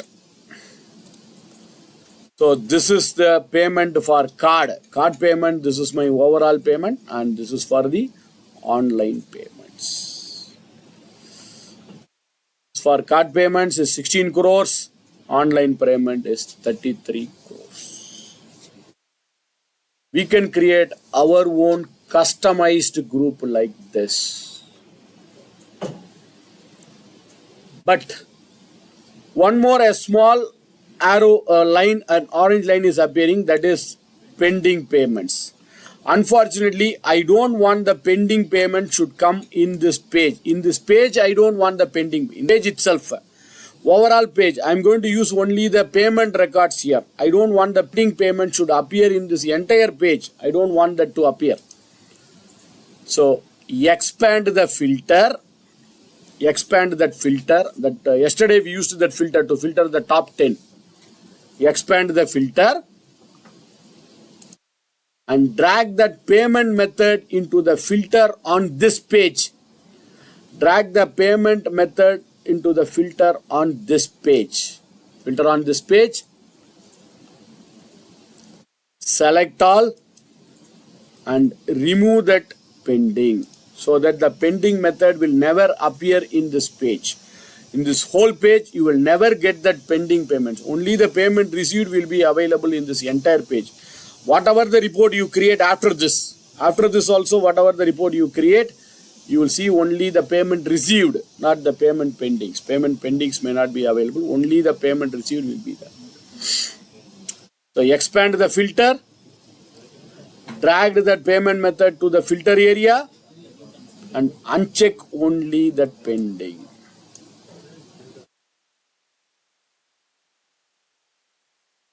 Filter on this page. Select all, uncheck that pending.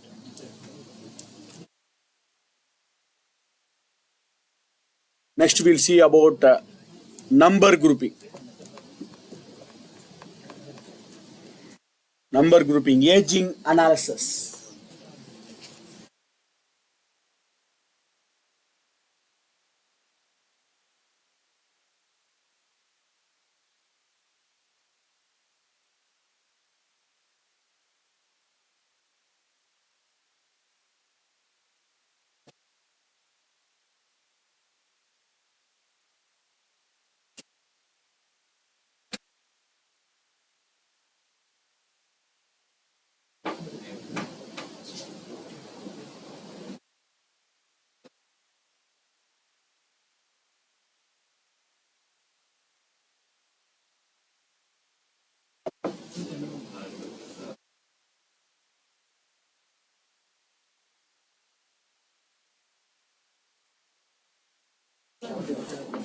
Okay.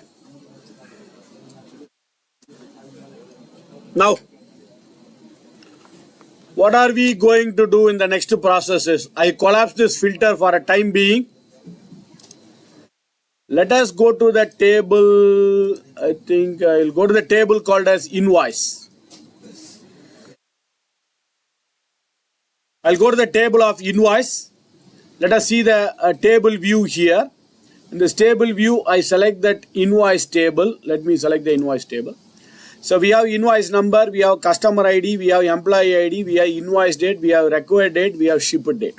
For example, for this invoice, we made the invoice on 1st and we have shipped it on 9th. And one invoice we have made it on 1 and we have shipped it on 5th. So I want to find out the difference between ship date and invoice date. What is the number of days?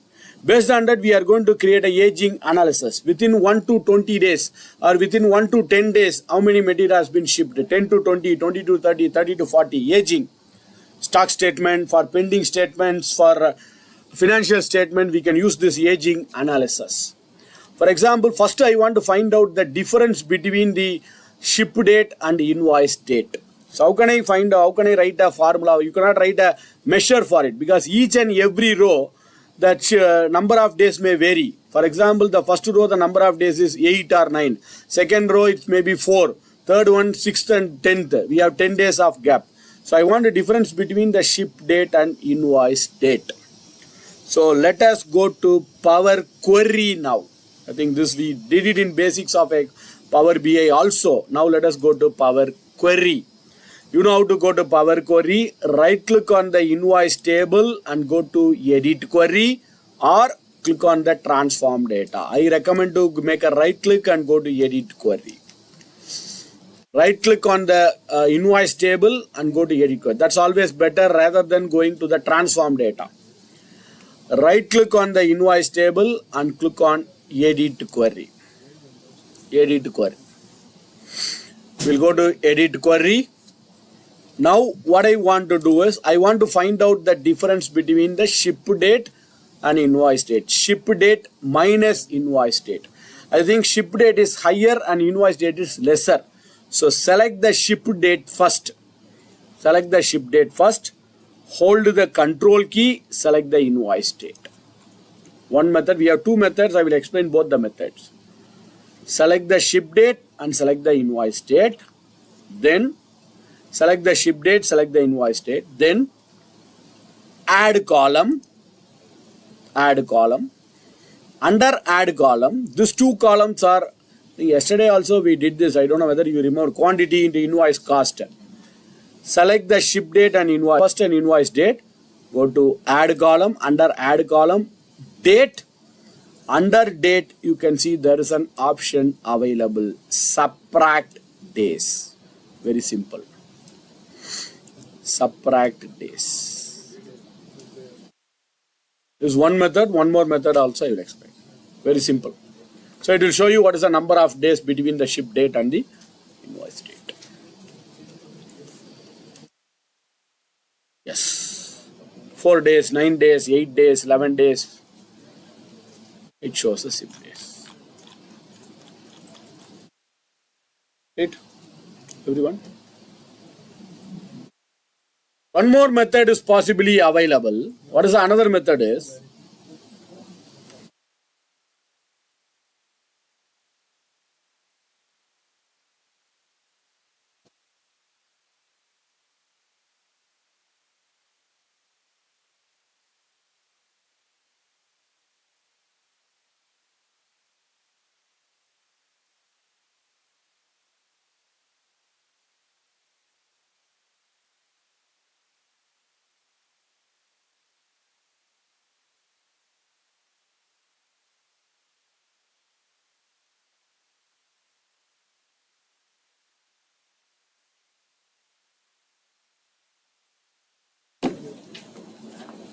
Done?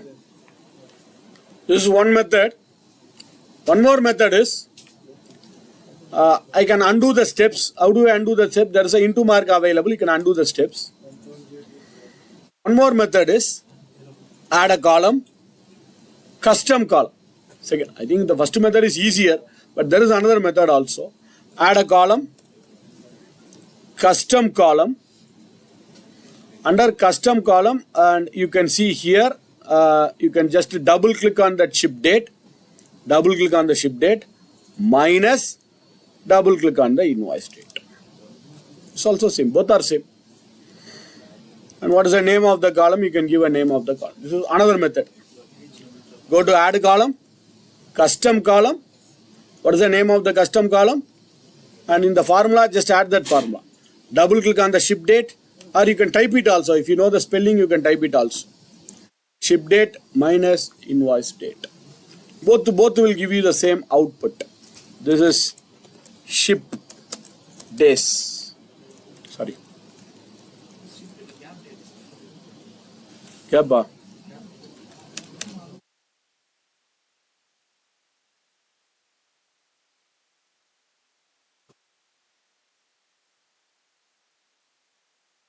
Okay. I think it should be in a number. If it is not in a number, I think I'm not getting in a number. So go here and make it as a number.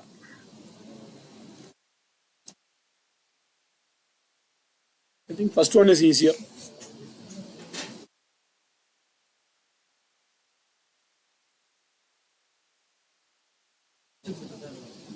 And that's what I said, easier. Okay. 12:30. Cab will be there if you go also.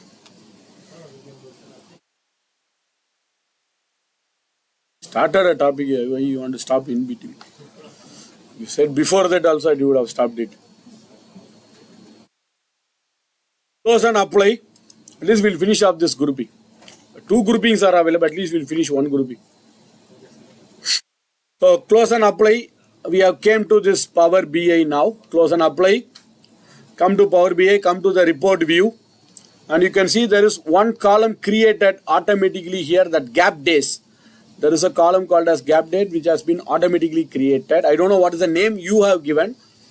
So your wish you have, what is the name you have given, that will be available here. Now we are going to make a grouping for this. We are going to make a grouping for this. So same thing. Let us go to the gap days. Right click on this. Let us go to the gap days. Right click on this. New group.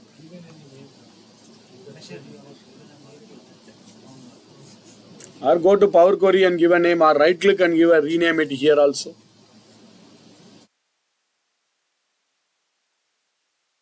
To Power Query and give a meaningful name.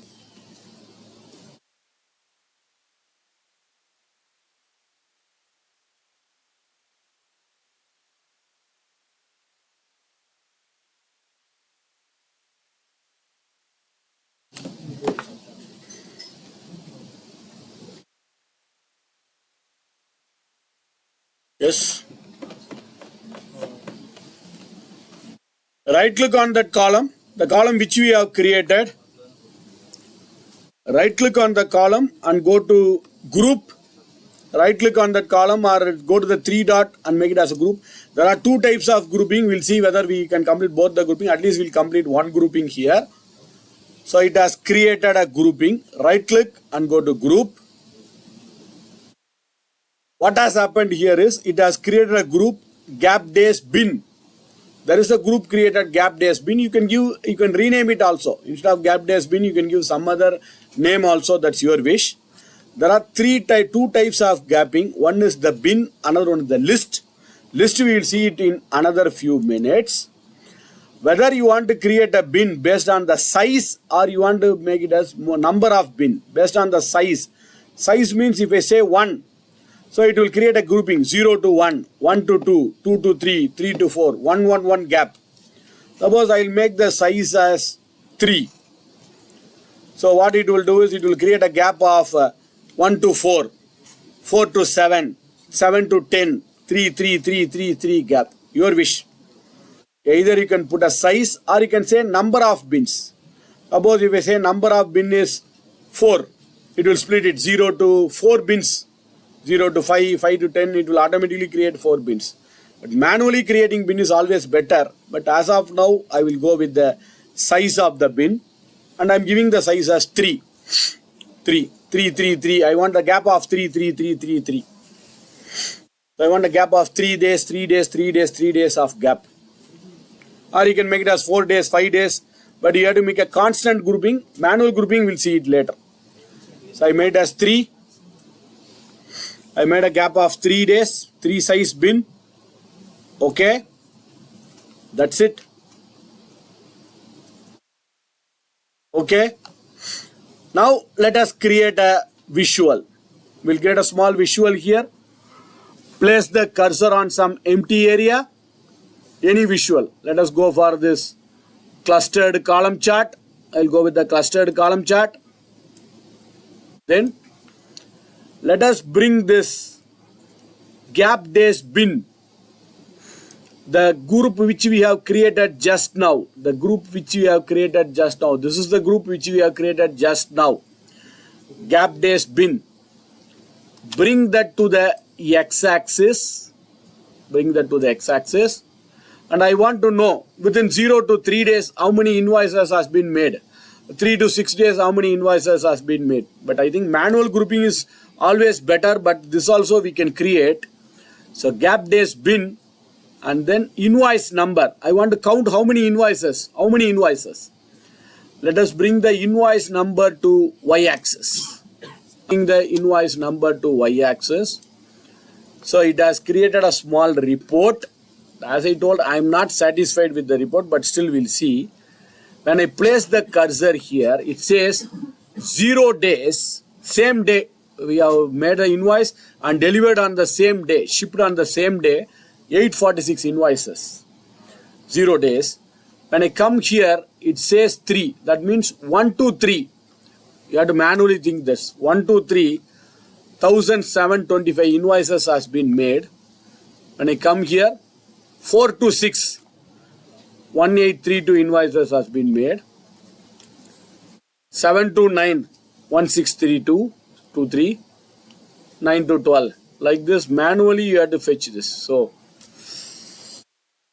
go to format, switch on the data label. So it shows the data label here. I think creating is very easy, but I'm not able to give a right chart. I'm not able to give a right chart. But we see a better one. Creating is very easy here, but we are not getting a right chart here. I'm not able to understand the right chart here. So manually you have to place the cursor 0, 846. Manually you have to place the cursor 1, 2, 3, 4 to 6. Manually you have to do this. Instead, the best one is, we will finish this. The best one is, go to this gap days again. Go to the gap days again. We'll finish this 1 or 2 minutes. Right click, new group. Sorry. Right click, new group. I think this one is better, but it will take some time, but this one is better. Right click on that gap days. Don't go to the gap days bin. The gap days which we have created just now, that sigma, you should get that sigma. This sigma, right click on it. Go to new group again. Now don't go for bin. Instead of the bin, go for a list. Go for a list. Now this one, you can manually create a list. For example, I will select 1 till 3. Could you tell me how can I select 1 till 3? From 1 till 3? Control key means 1 by 1 you have to select 4 times. Shift key is better. Very good. Select 1, hold the shift key, select 3. From 0, I am selecting till 3. It's not required you have to select 4 only. You can select 2, you can select 4, you can select 10 also. Your wish. I am selecting 0 till 3. Group it. So 0, 1, 2, 3 has been grouped. Double click on this and we'll give some name for it. Maybe 0 to 3 days. I'm giving my own meaningful name. 0 to 3 days. Then, as I told, it's not required you have to select it in order. Maybe for example, I'm selecting 4 to 10. That's your wish. 4 to 8, 4 to 10, your wish. You can create any number of group like this. For example, I'll select 0 to 10, sorry, 4 to 10 group. Double click and I prefix 04 to 08. Why I'm prefixing it? To get a proper order. When I sort it, I should get a proper order. That's why I'm prefixing the 0 before 4. 04 to 10 days. Second grouping. Third grouping. 11 to 15. I'm selecting 11 to 15. These are things which we cannot do it in normal Excel. 11 to 15. Group. Double click. 11 to 15 days. The last one. 16 to 18. Or you can make the other, this also other groups. There is an option include the other. Others. Instead of others, let us group it. 15 to 18. Group. Double click. Maybe I'll say more than 16 days. 15 days. Or greater than 15 days.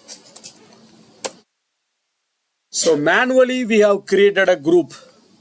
So I have created 4 groups, 0 to 3 days, 04 to 10 days, 11 to 15 days, more than 15 days. That's it. Okay.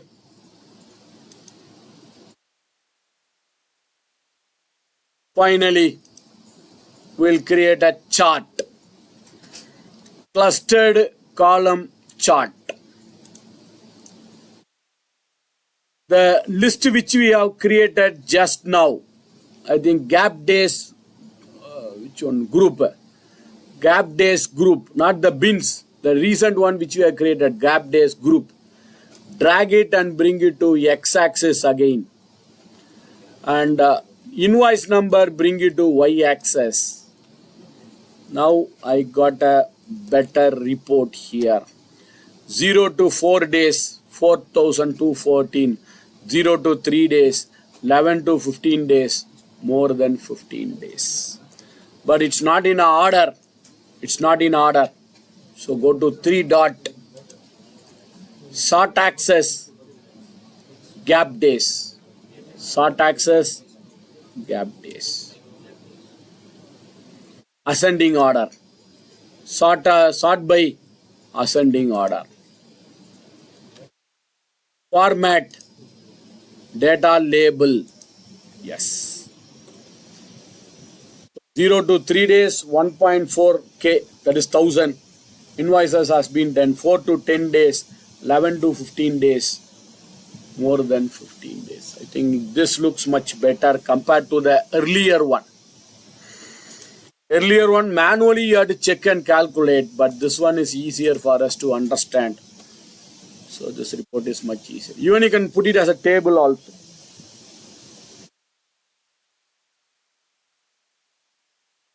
Go to 3 dot. First sort access by gap days and ascending. But have you prefixed a 0 before a number?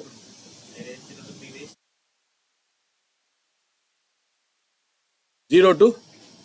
0 to 3 days, sir. Okay. At 4, have you prefixed a 0 before that 4? That's what I said. If you prefix it only, the order will be right. Otherwise, 4 will come to the last because after 1, it is a text. So, before 1, 1 is apparam poidum. So you can edit also. You can edit it. Right click, go to that edit group and go here, double click and rename it.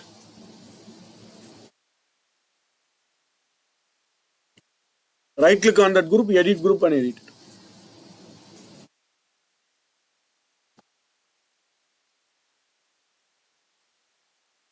Control C, Control V. I copy this and paste it as a table.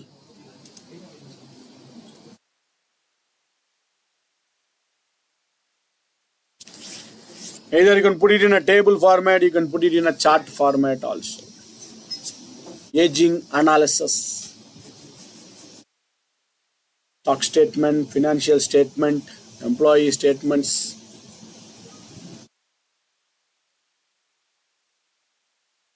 Same thing, I put it as a table, this one. Table, drag the gap days, drag the count of invoice. At the bottom of table. Or one more thing is copy paste and put it as a table. Click the table, it will change automatically.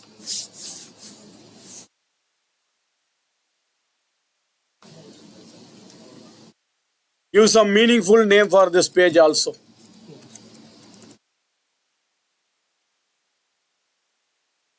Okay. Save it.